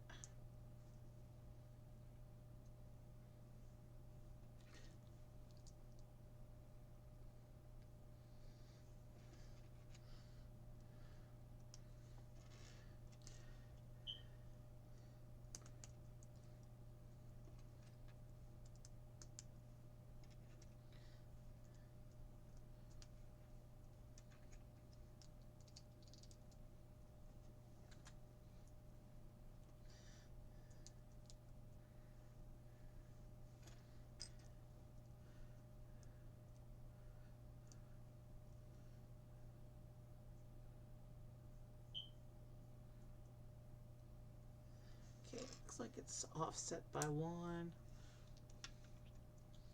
All right. And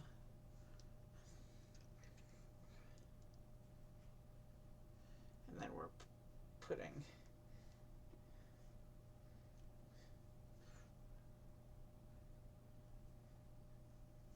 and then we want this to line up with the pins. We want the axle to line up with the pins. So we gotta push it in a little more until it's flush. And then I can put that into here. And then we put this one onto this side.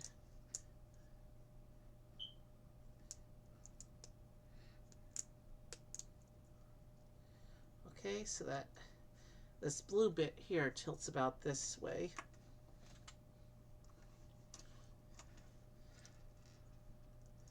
And now it looks like we're building up another Technic assembly here on this side. Okay, clearly my brother's favorite team just did something in their playoff game. Please ignore the sounds coming from the other room.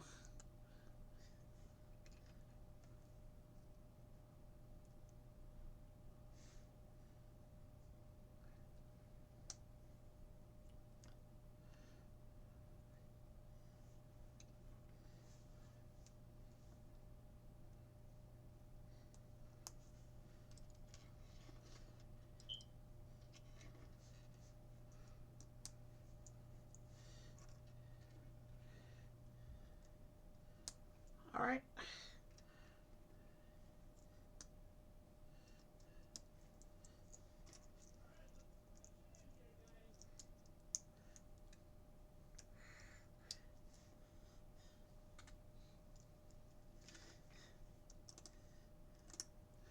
Let's put this one in here. And then this section here. Okay, so it flops around a bit. This section is a little floppy. And it shows it going into the bed, the middle of the bed, like this.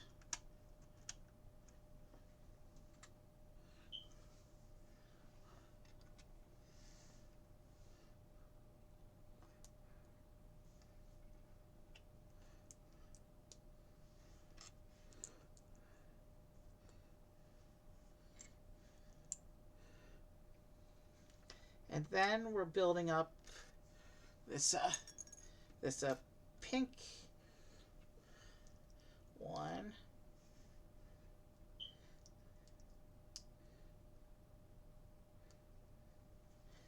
And this is another gem tile going onto this pink assembly that we're putting what's going to be underneath the pillow at the head of the bed, like that. So here's our bed assembly.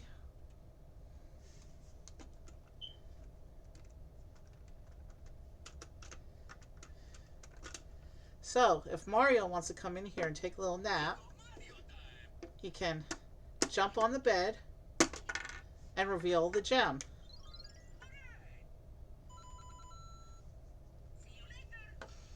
That's pretty cool.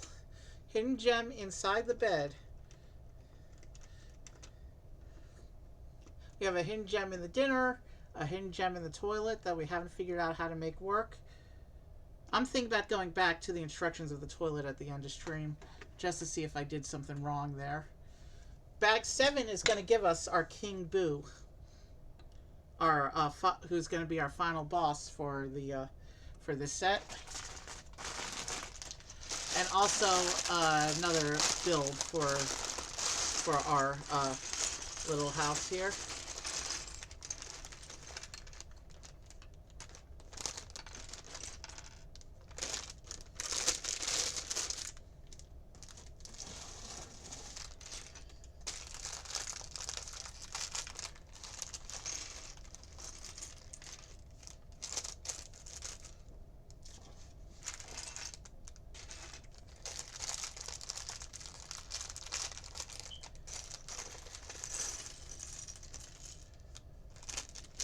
Okay, let's go ahead and get started with this. King Boo is one of the bigger characters because he gets built on a 6x6 base.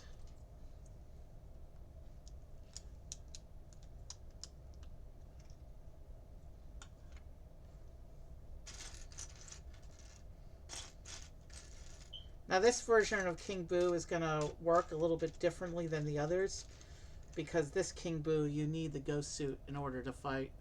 But the other King Boos, because they weren't part of this wave, and so somebody getting them would not have reasonably had access to the suit.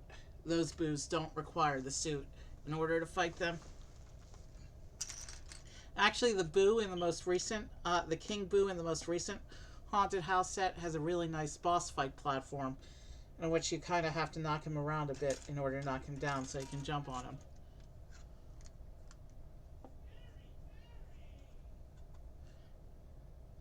Ow. He's really going at it in there.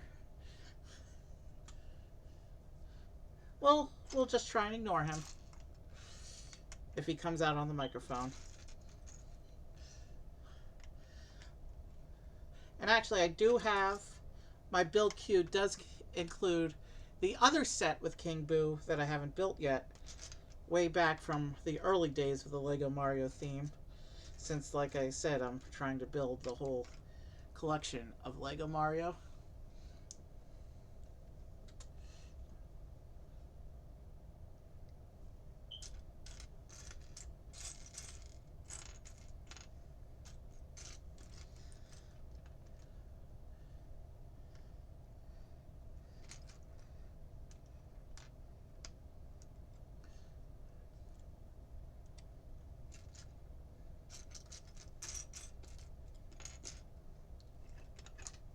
Let me set that platform aside.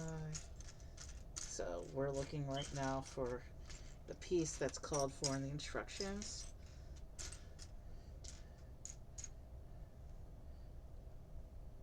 Which is of course, the white brick with hole.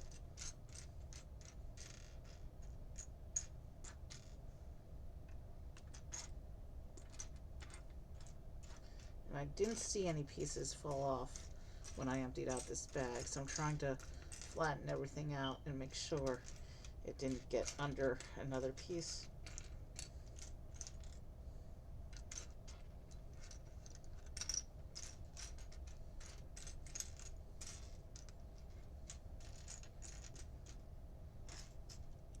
I'm not seeing that piece.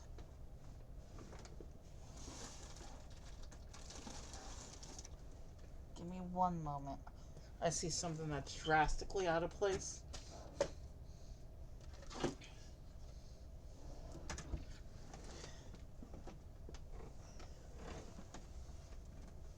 I'm gonna check the...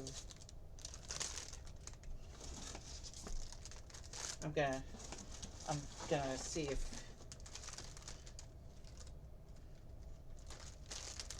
No, it didn't get left behind in the bag.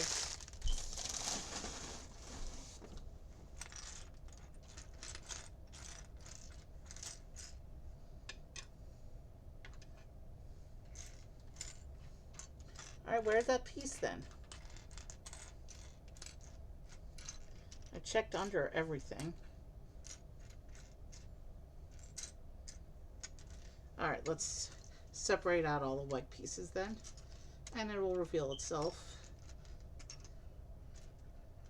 There it is, we found it. Let's keep going.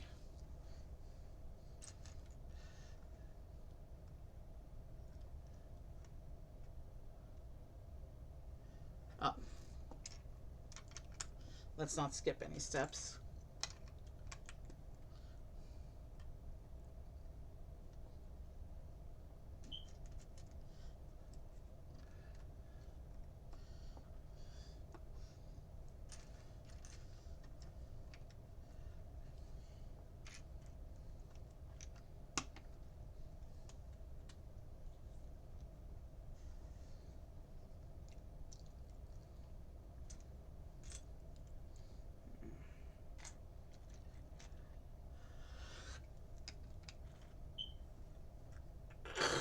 Excuse me.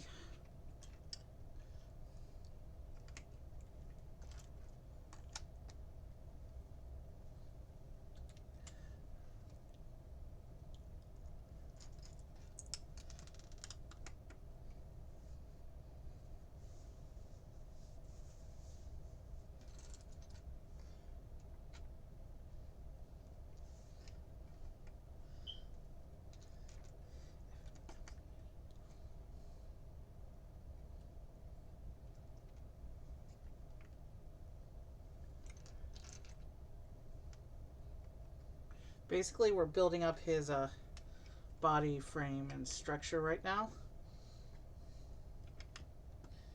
King Boo's fairly simple in design. It's just a big cube for the most part. But you still got to have places to put the face tile and the scan tile, like right here. We get the face tile right here. And he seems a little spookier than my other King Boo so far. But hey, he looks cool. Let's keep building up the rest of him now.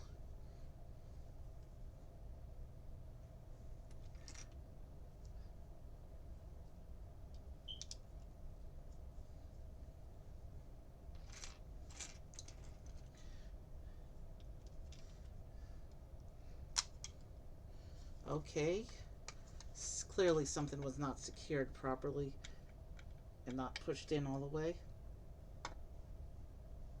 Let's fix that.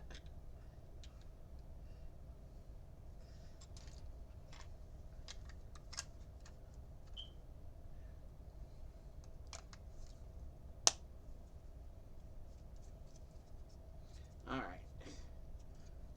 It feels a little more secure now. He should be okay.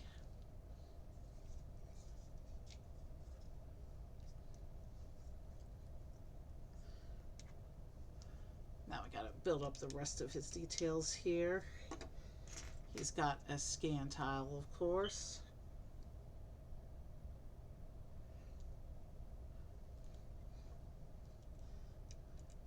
He's got a little axle sticking out.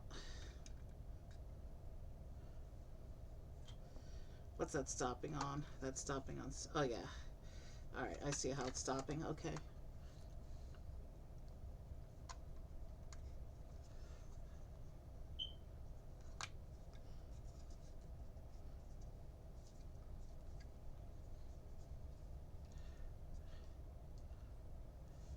And then we have this, he gets this little pink tail section. I'm not sure if that's meant to be a tail or meant to be an attachment point into the scene. But that goes onto his back like this.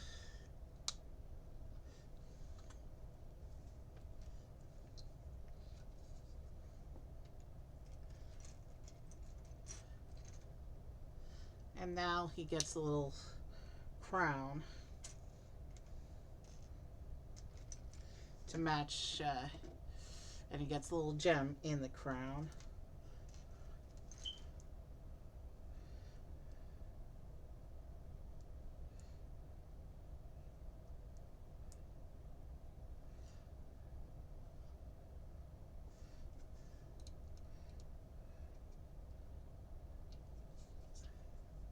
There's our King Boo, and he looks good.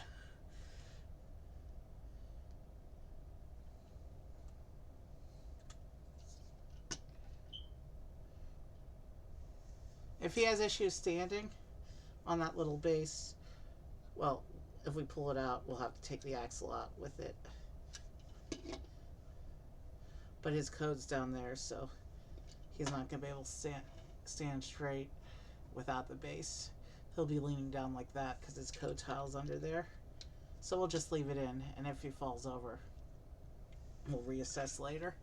Meanwhile, let's move on with the build.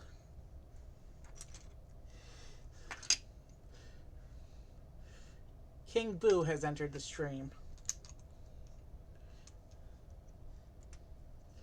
Stream just became a lot more scary, but a lot more fun as well.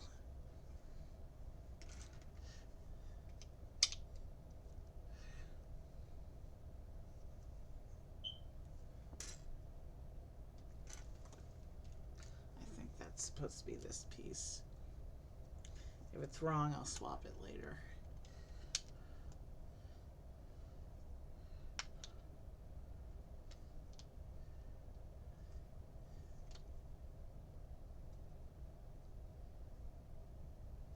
Oh, I see where the problem is. I think I see where the... No. This piece is correct. That piece is correct. But this piece is in the incorrect spot.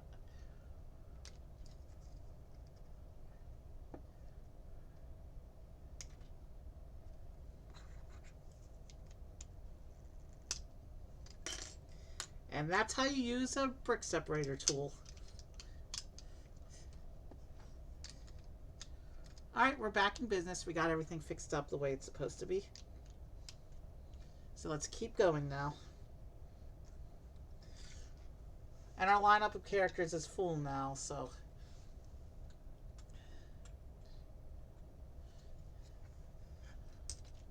Can't add anyone else.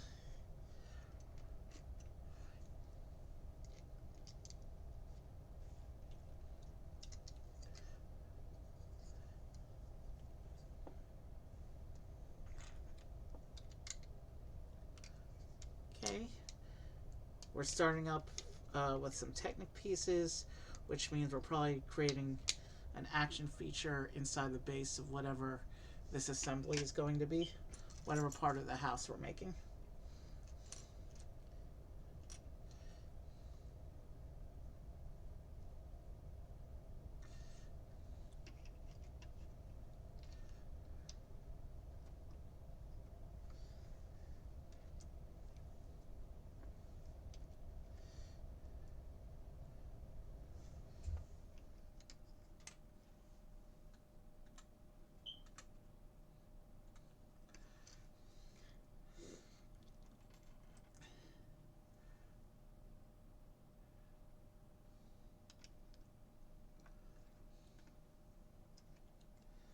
Okay.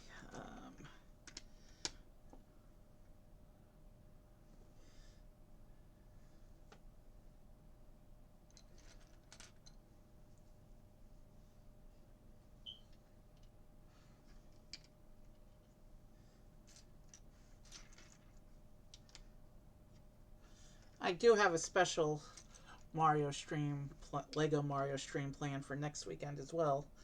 Well, all the Lego Mario streams are going to be special, but I think I've got a pair of sets picked out that I think you'll really enjoy. And when separating out my sets, I try to pair them off in such a way that there won't be any particularly huge 1,500 piece count streams anymore. That was a little ridiculous, if you ask me. But we'll be hitting like 1,000 piece streams.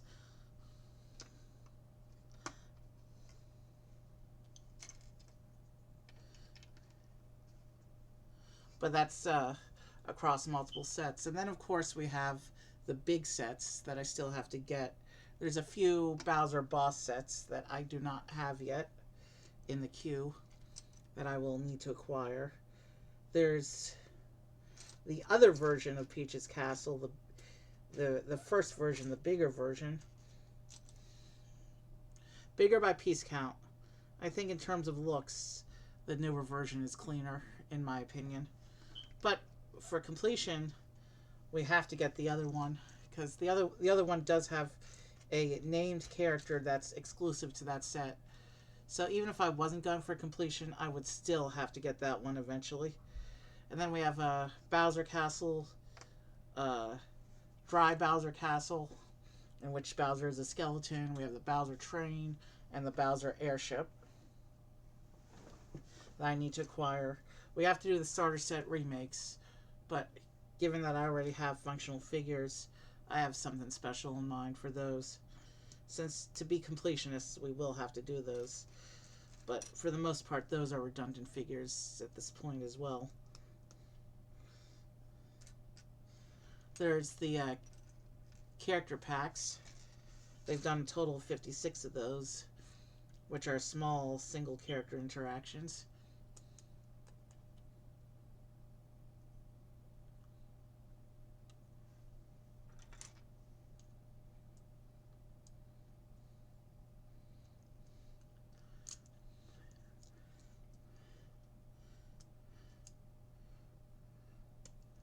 Okay. I'm not sure what we're building up here, but it involves these big Technic pieces. So, and the base of the section is already together. So I guess we're building an action feature right now.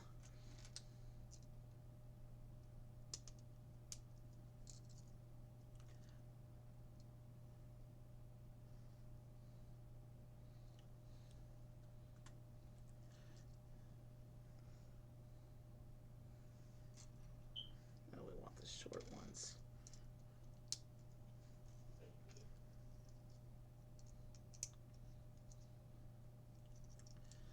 Okay.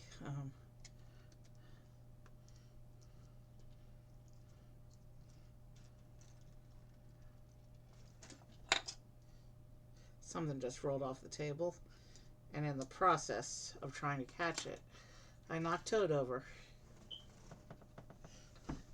Let's see. I got the piece that tried to get away.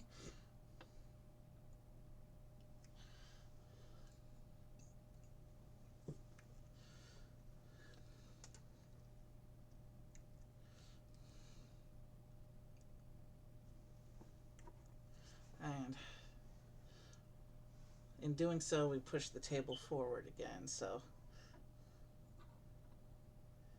let's give myself back the working room. And let's proceed with building up whatever this is going to be.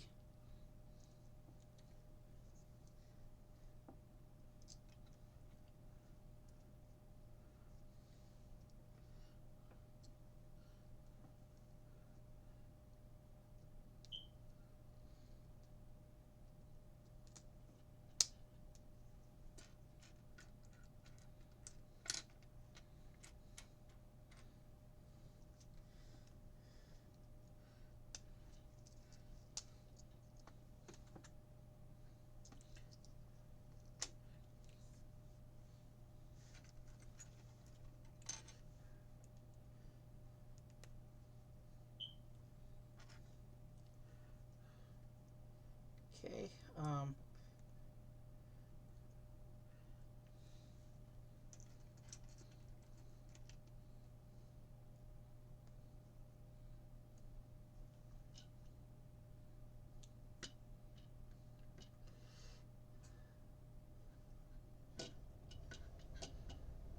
Actually, I kind of like him like that, looking up at the camera like that.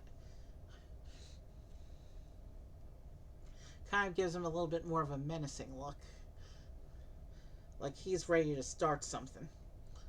Which I'm sure he will be once we finish his house.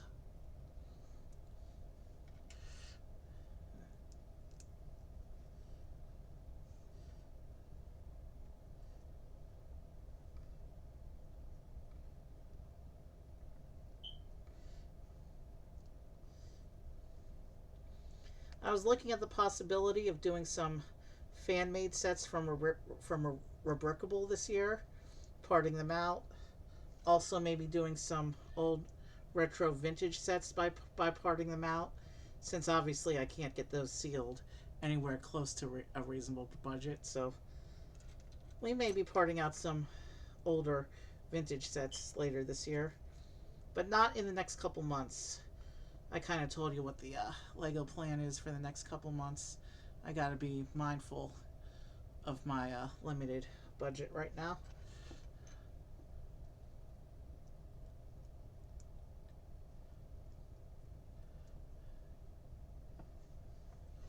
This goes in how exactly?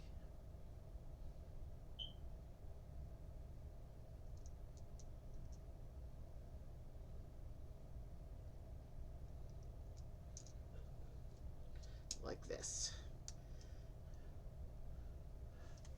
No. Yes.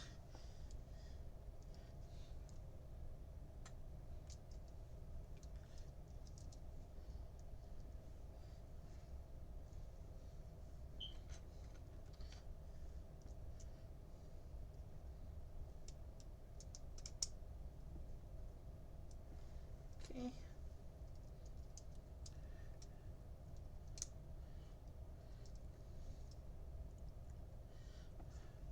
So yeah, this is definitely a motion platform of some kind.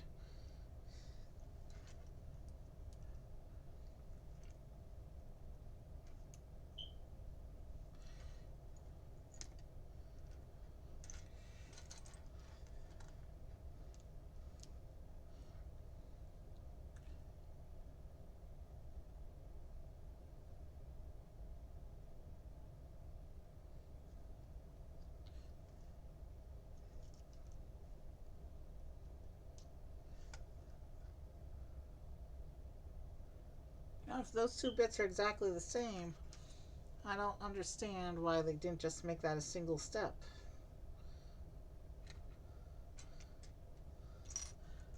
But whatever. Progress is progress, regardless of how many steps they printed in.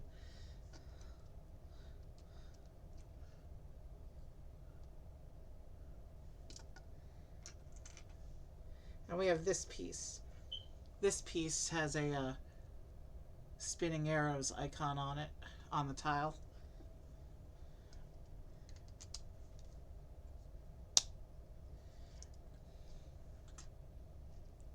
So it shows what bit exactly is getting attached here.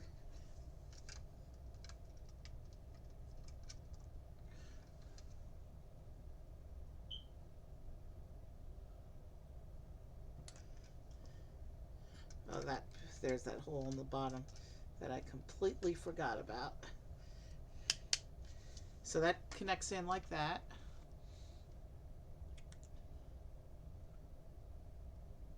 And then we need to cover over, and then we basically cover up the mechanism on the build itself.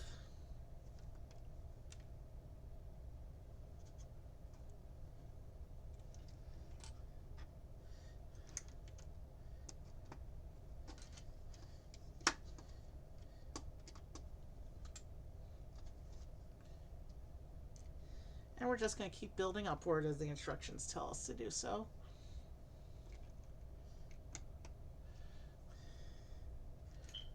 We still got quite a few pages of instructions left, but there's only one more bag after this one.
So basically it looks like we're covering over the connection point of the mechanism. We're covering it over with some scenery.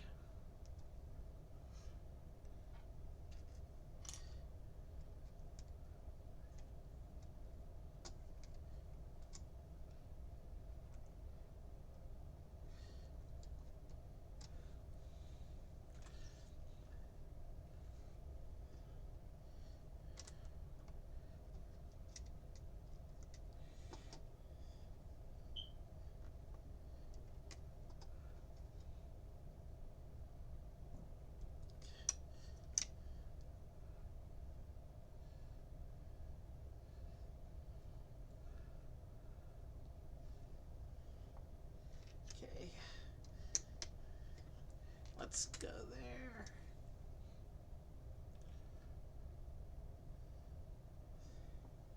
Okay, why are we using two different colors but not opposing the two different colors as opposed to lining them up.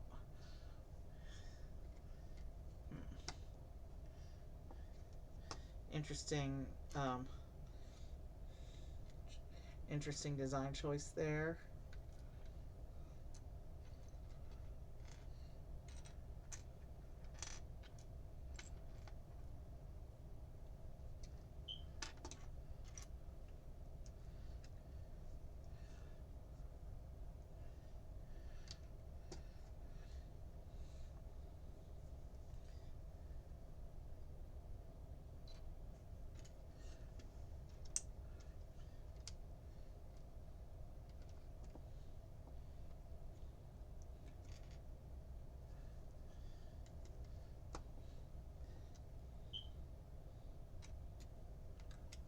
Alright, this is going together well.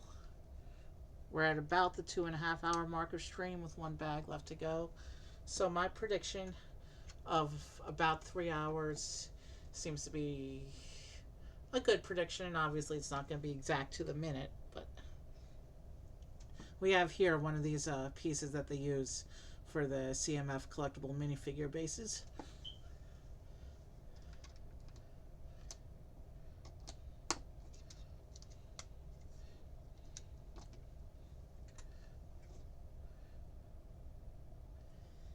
And here we're doing the thing with the colors again in opposition.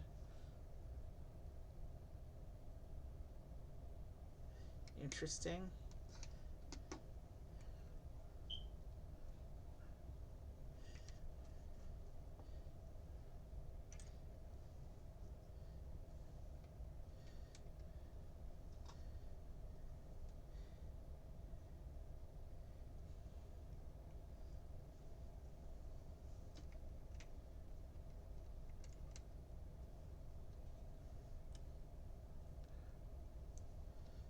And then we have these pyramid halves at the top here.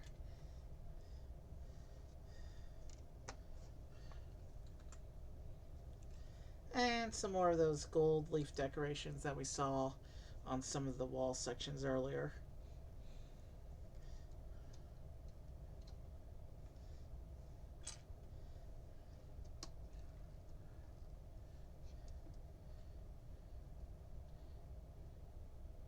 But this one also gets these flowers on purple leaves up top.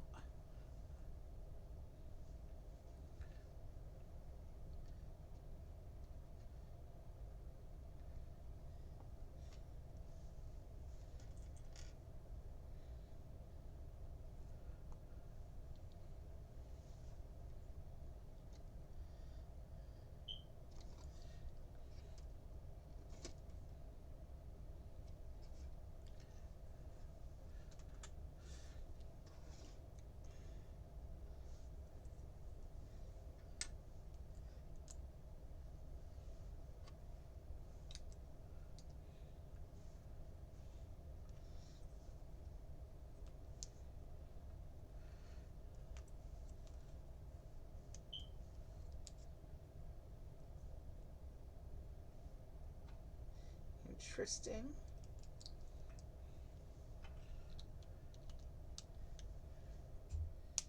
This looks like a little bit of window.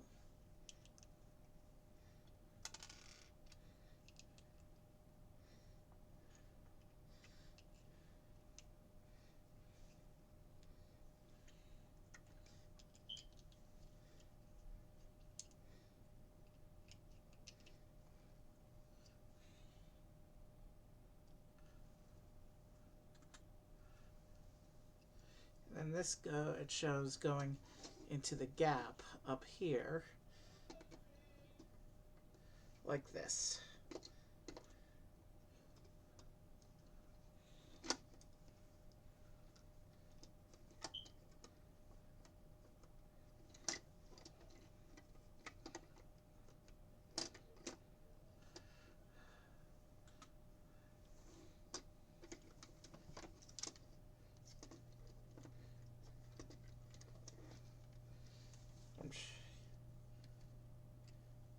It lines up with that, but then we have one more little Technic assembly here, probably to hold that in place.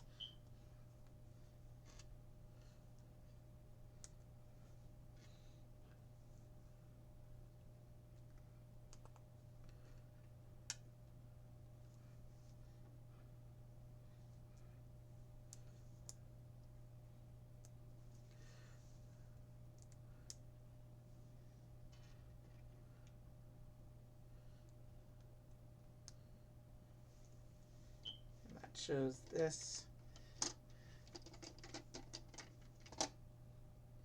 going in and going into the other hole across from it and pressing in like that. So it's a little floaty, raisy window bit, basically.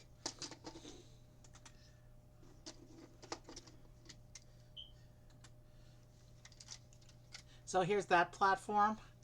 When you move this, that bit at the top raises with the window, raises and lowers and moves back and forth. Kind of a little floaty window there. Alright, let's clear the spare bits and move on to bag 8.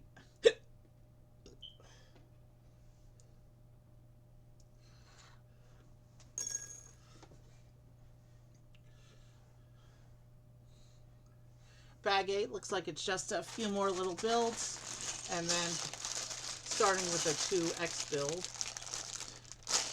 a 2 times build, and then we put the course together.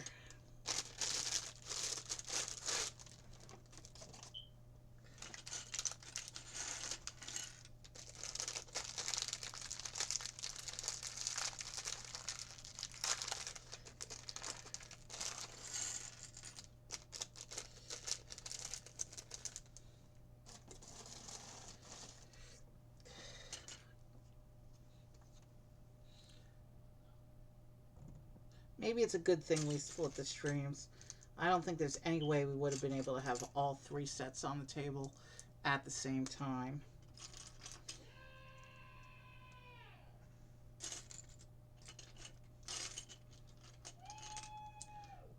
Something just happened in the game my brother is watching.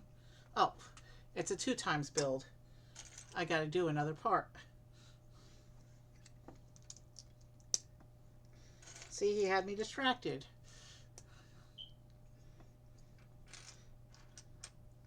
That's alright. His team hasn't been to the playoffs in like decades. So,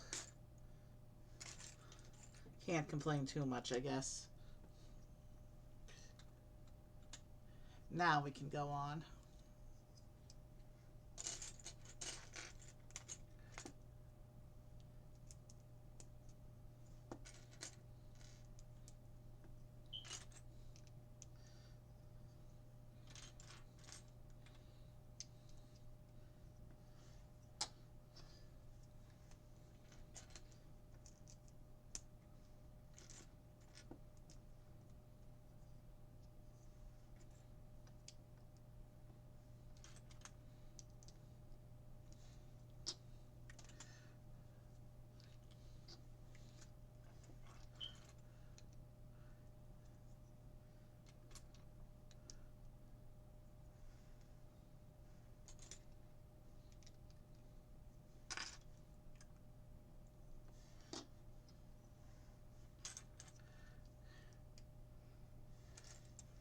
Okay.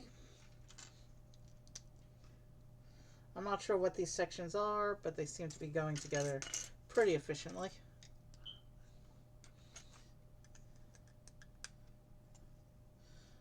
We've just passed the 2.5 hour mark, which means combined with the fact that we were just at the 2.5 hour mark last night, combining them into one would have been an over 5-hour stream.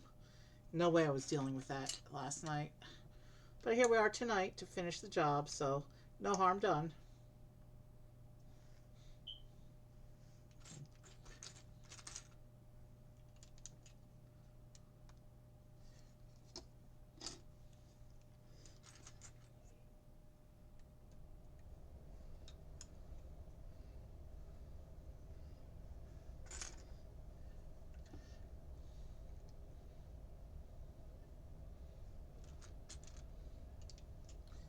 I do have one Lego stream coming up that I know is going to be an over 5 hour stream, but for special holidays, it's different than the normal policies I set. So, and it's not really a policy because I break it all the time. So it's not really a rule if you don't actually follow it, is it? More like a guideline.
We do have one more power up outfit set left to do.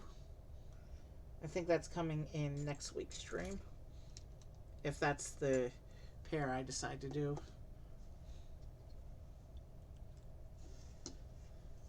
Let's finish this one off and then I'll move on to the other one.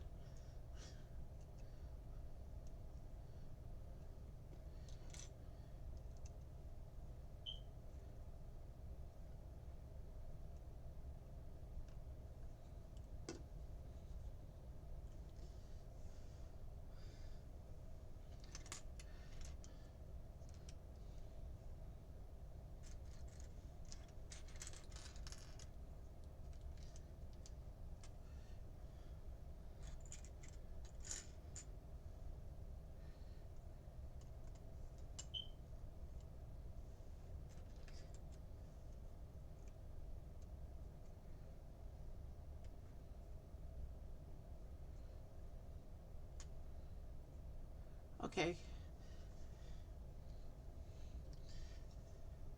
So these are the sections we just built. They appear to be some kind of closed off windows.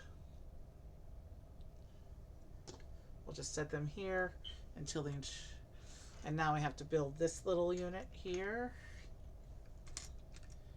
And this is just a one-off. You know what? I think after this it's going to start to give us the level setup. So let's set those off to the side and we can focus on this last little build here.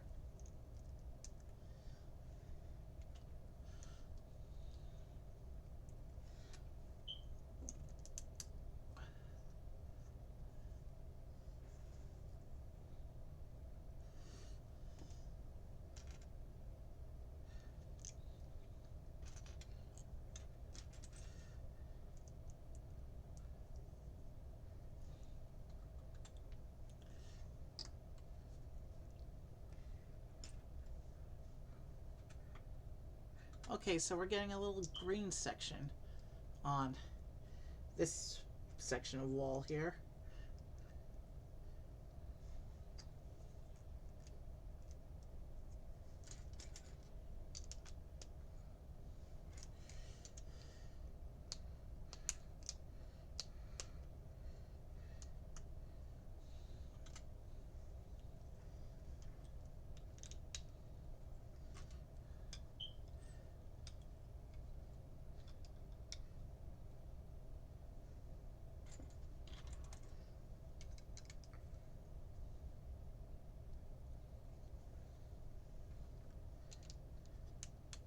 I do like how every different Lego Mario set brings some new interactions to the game.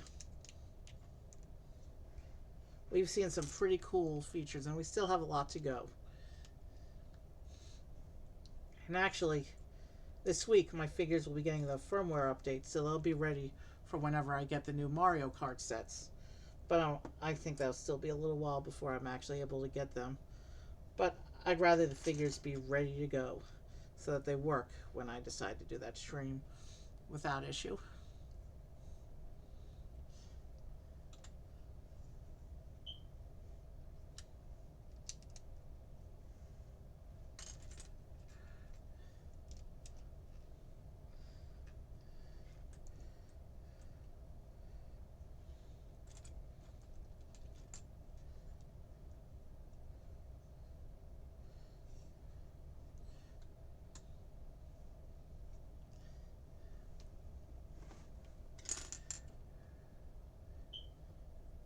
So we're putting in these little clips into the wall here.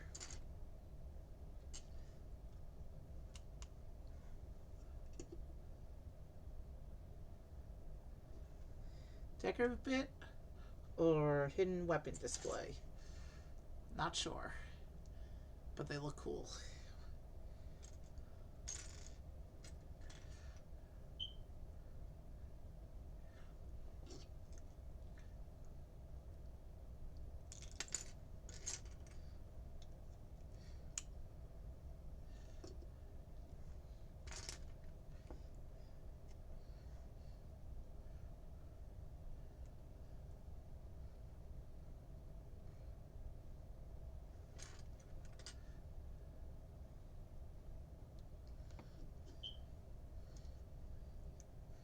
These will go onto here, and then they're supposed to go down and meet in the middle like that. So that's what we just built. Probably just a decorative bit. And then it looks like we're building our platform with the modified start that we saw in the other two sets last night.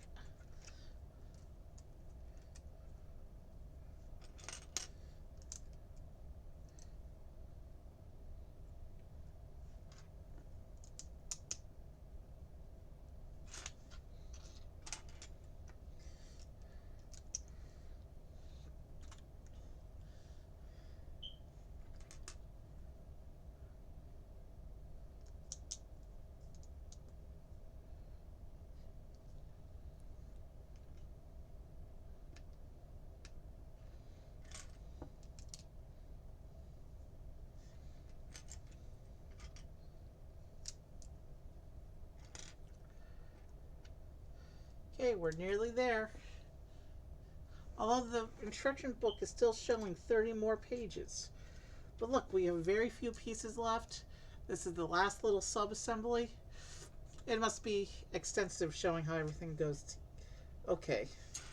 Yeah. So here's our little start platform. And now it's going to show us how everything goes together. And for purposes of this, let's remove the characters as well, so we have room to get the level built.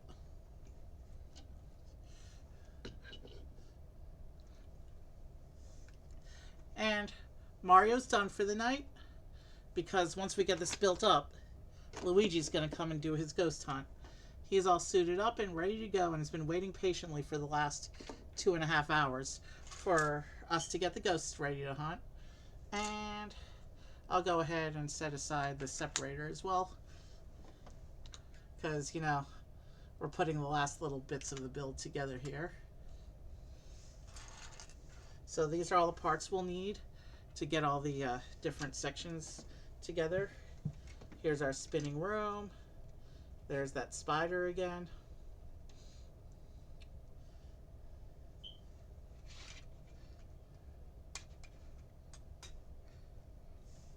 Okay. It really doesn't matter which way the door is oriented right now. So now it's showing to put up the pool table bit. And start the pool table build from this side. And it's showing that going onto the... Alright. So the pool table room is in. And now we need this this little decorative bit. And this room doesn't actually look like it does anything in the game. So we'll just attach that there. Here's the Green Ghost's platform on this side.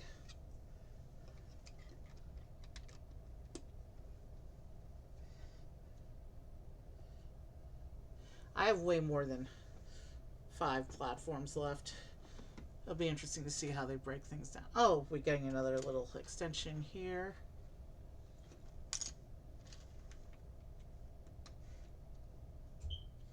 So the Green Ghost is blocking access to whatever's going to go up over here.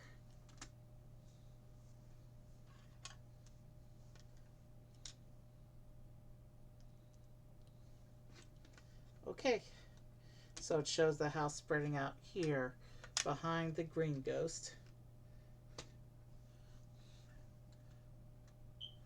And then we put our little candlelit dinner on one end of that hallway.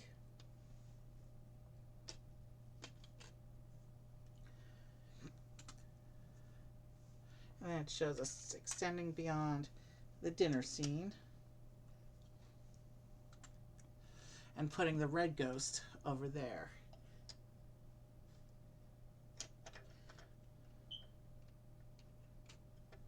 So the red ghost is like the ghost chef, I guess.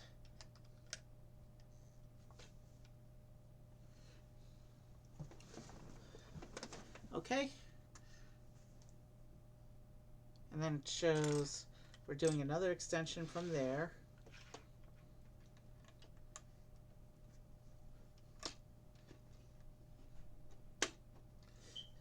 Yeah, I think I can forget about putting the other sets from last night on. And this is where the new start tile goes.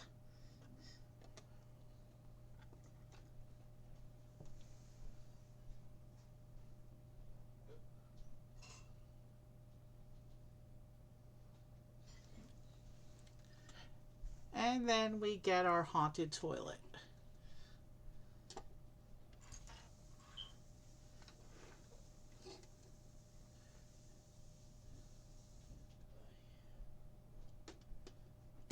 She got the chair out. Awesome. So, turning this around so I can access these other platforms. It looks like the toilet gets another platform behind it.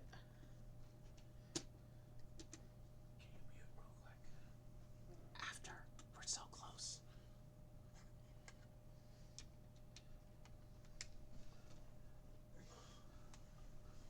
Excuse me a minute.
All right, we're back up.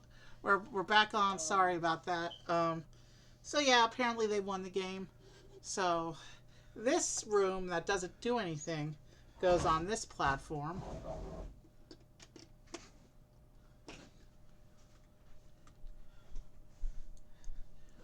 And then we get this little platform here.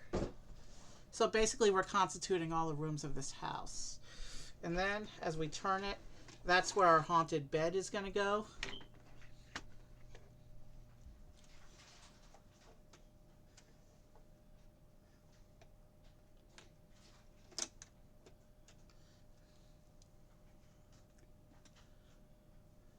And then we have this little platform here. And we have this other bit of useless wall. I'm guessing the useless walls are set up to be red herrings.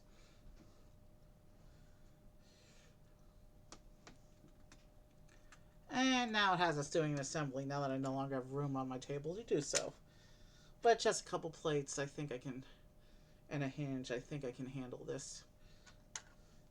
I'll just use my hands and do it like this.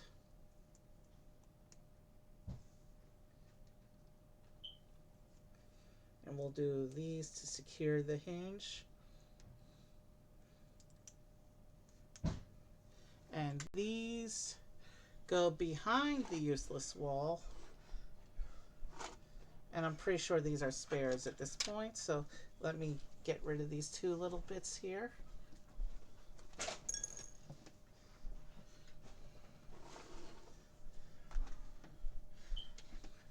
And yeah, I was right. There's no way this fits on the table by itself. Well, kind of.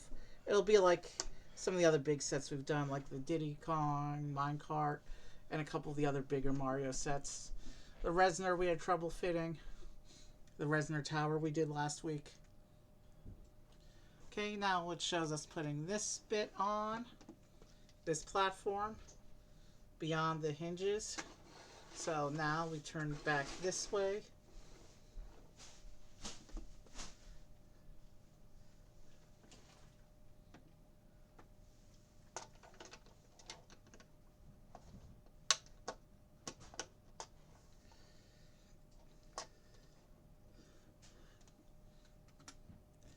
And it shows Boo going up in there.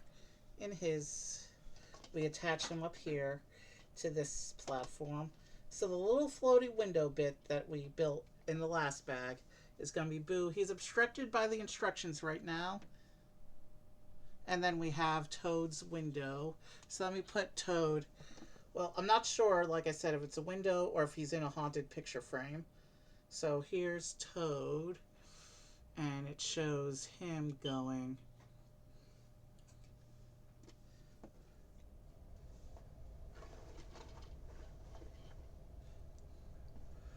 on the end of this extension here. So now, if I can just turn everything so it all fits on the table. And some of the views might be a little bit obscured, but there's not really anything we can do about that given the space constraints. We'll bring Luigi back. And alright, so it shows that we've finished putting all the platforms together in the arrangement of the house. So let's get everything lined up a little bit better on camera. And I can just barely make it all fit on the table. And we do have a couple of raid choices tonight. But we'll worry about that in a few minutes. So, we're just under the 3-hour mark. By the time we play through this, we'll be rating out at about the 3-hour mark. So my prediction was pretty much spot on how long it would take tonight. But we still have to play through the course. Obviously, I'm not going to use the start tile because we don't have a finish flag. But to remind you what the start tile does, I'll jump on it once with Mario.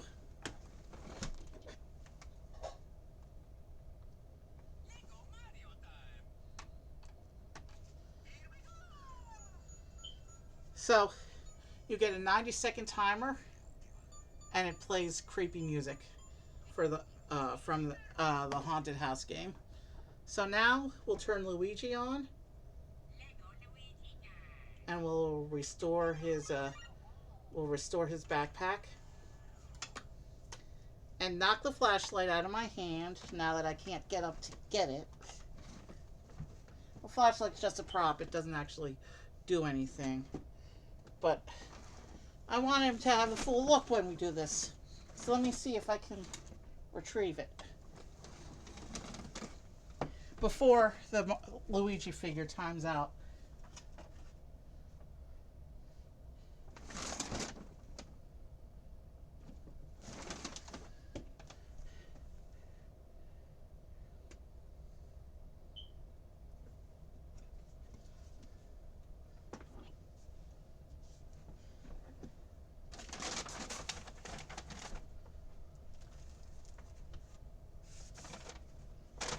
Okay, I'm not seeing it.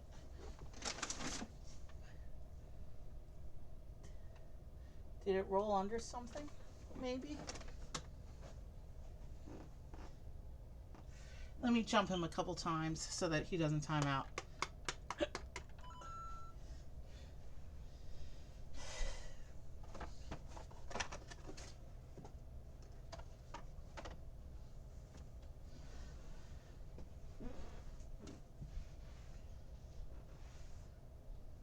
Found it.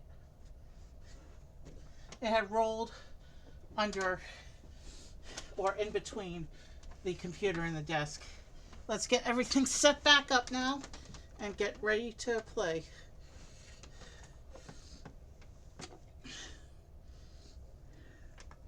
So he'll take his little flashlight in hand.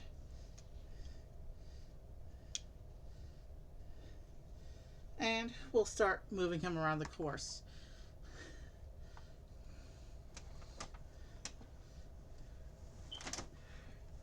So, if we were playing for real, we would jump him on the start tile. And he'll start by looking for dinner. And he'll come over here and he'll fight the red ghost.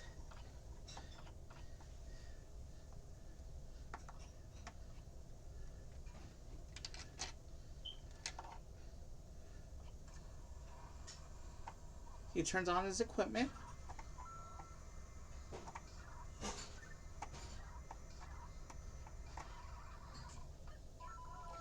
And he has defeated the red ghost. So now he can reveal the gem. And moving along, also in the entrance area, he sees the toilet and drops his flashlight again. We're going to leave it till we're resetting for the exit scene.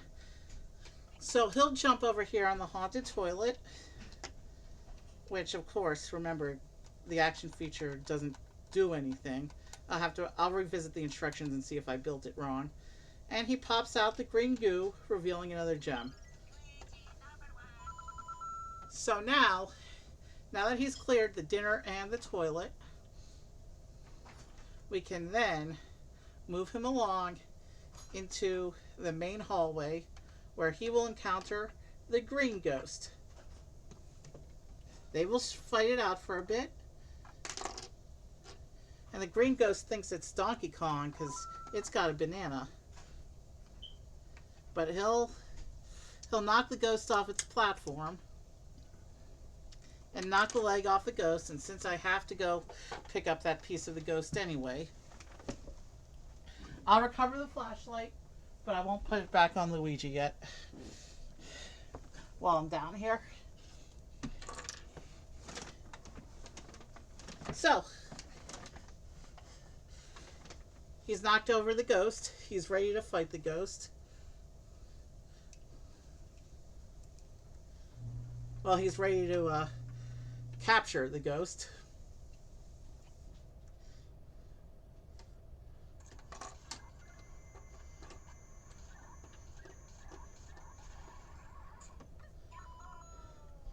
And now he will enter the spinning room and start looking for other ghosts to capture.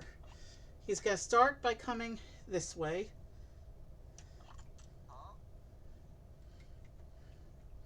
Oh, and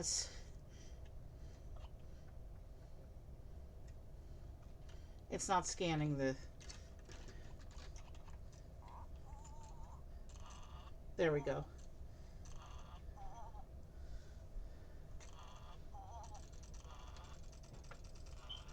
He's going to come up on the pool table room. And then we need to fix his little vacuum. So he's going to jump into the pool table room, where he's going to flip the table one way, expose one coin. He's going to flip the table the other way, expose the other coin, and then the table's going to go upside down. And he got all the coins out of the pool table.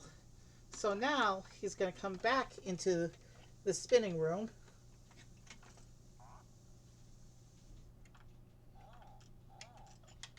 And the spinning room, he doesn't really fit that well with his...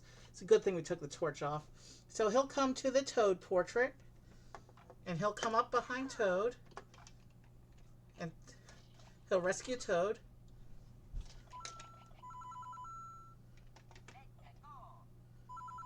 So he rescued Toad. And Toad's going to come out here and run out of the mansion past the two defeated ghosts and wait for Luigi outside. Meanwhile, Luigi's going to come back into the spinning room.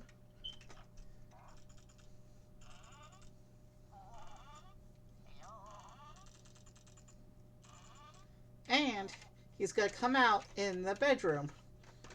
And he's tired and he wants to take a little nap before continuing his ghost hunt. So he's going to jump on the bed and try to lay down for a quick nap. But he collapses the bed, revealing another gem. He has now collected all 3 gems in this mystery house. He goes back into the spinning room because he can't sleep without a pillow, and he decides, let's just go fight the boss. So he comes out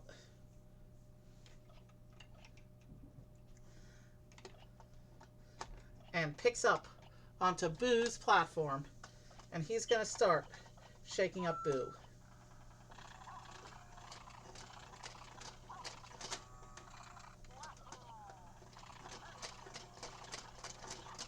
And eventually Boo falls off.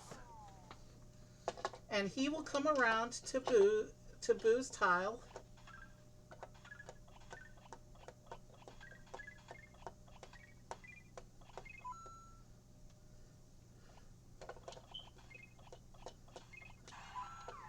Interesting. King Boo didn't actually need the ghost vacuum. The King Boo can actually be fought normally. You know what?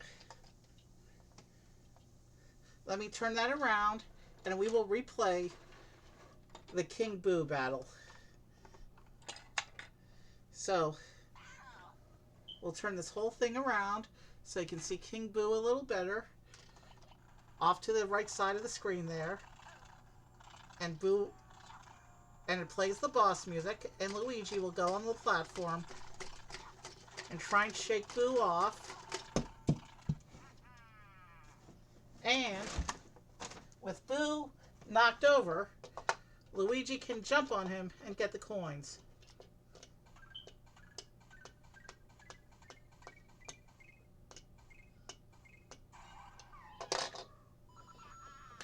Actually, I want to see something. King Boo might actually be tougher than Bowser. Let me do that jump count again. 1, 4, 5, 6, 7, 8, 9, 10. Bowser is 10 hits. King Boo, this King Boo is 12 hits. So this King Boo is stronger than the Bowser figure I have in terms of power. That's pretty cool. So now let's turn him off because we have played through everything here. And set up the exit scene. And pick our exit raid. And I will reset everything so it looks good, but I'm not going to try and get the other 2 Luigi's Mansion sets back into the view. This just takes up way too much space. I might bring the other characters back, though. So, let's see. The dinner scene.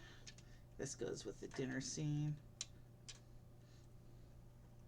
We'll bring Luigi back in front here. Oh, he needs to have his torch. Now that he's done exploring the mansion, he won't be jumping around and losing the torch, so we can have that there. We'll have King Boo in the back here, floating over the house. Let's see. He already rescued Toad, so we can have Toad standing with him outside the house.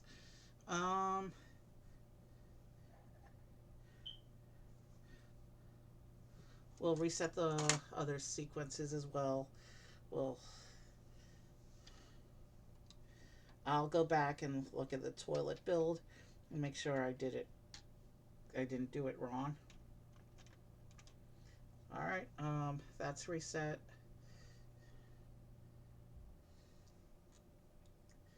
We'll put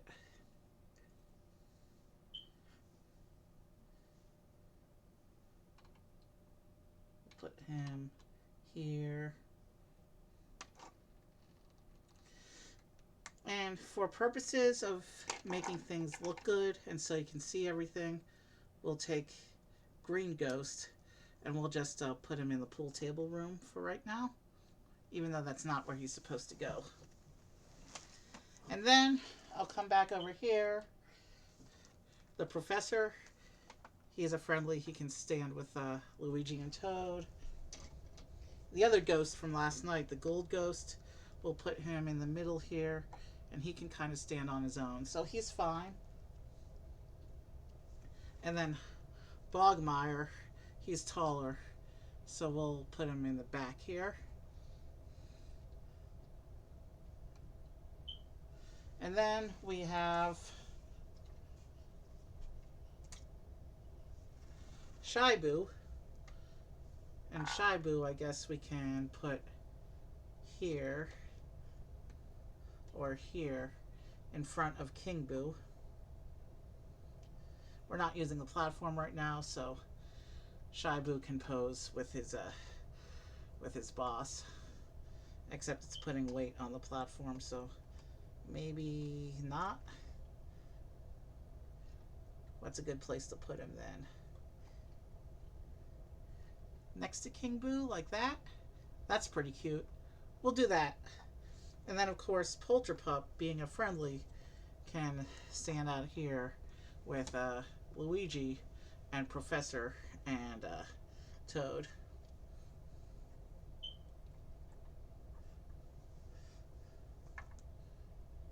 There's Polterpup. We have put in now all the characters from yesterday and today. Let's see.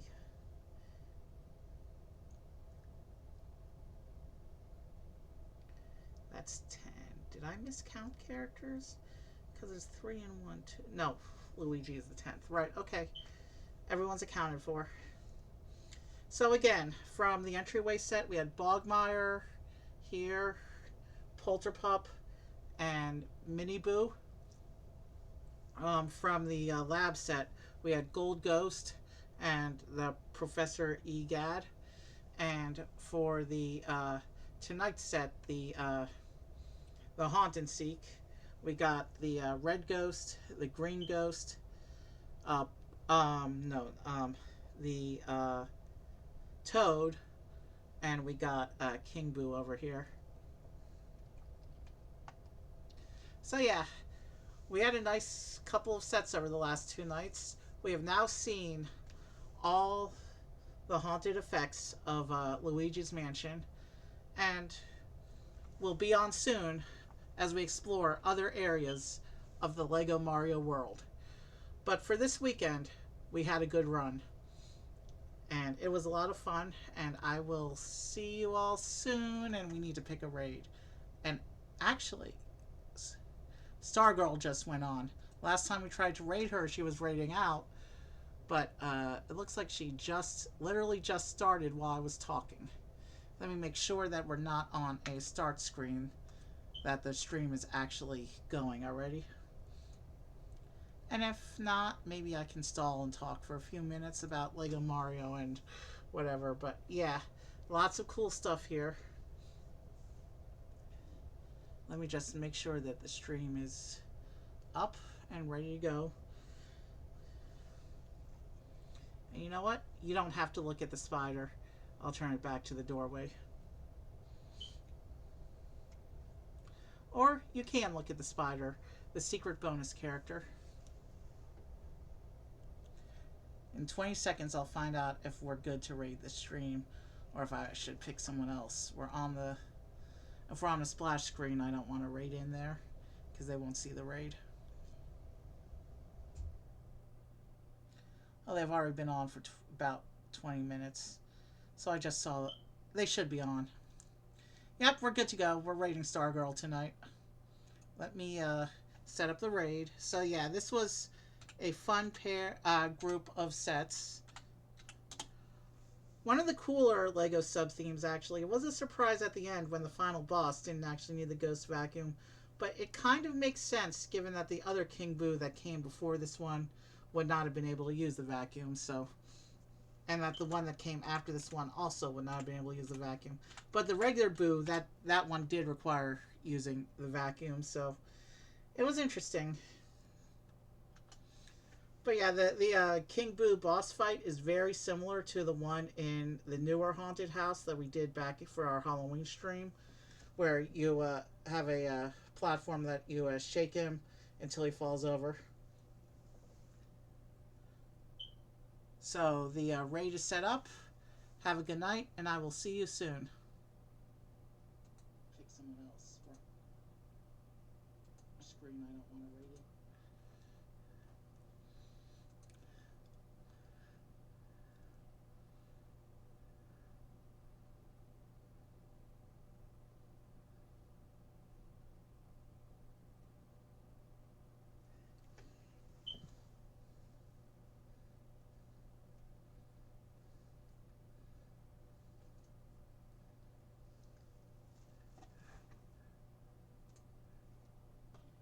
I feel like your style. Thanks.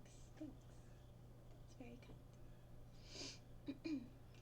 Celestial Girl's a bit of a mouthful, right?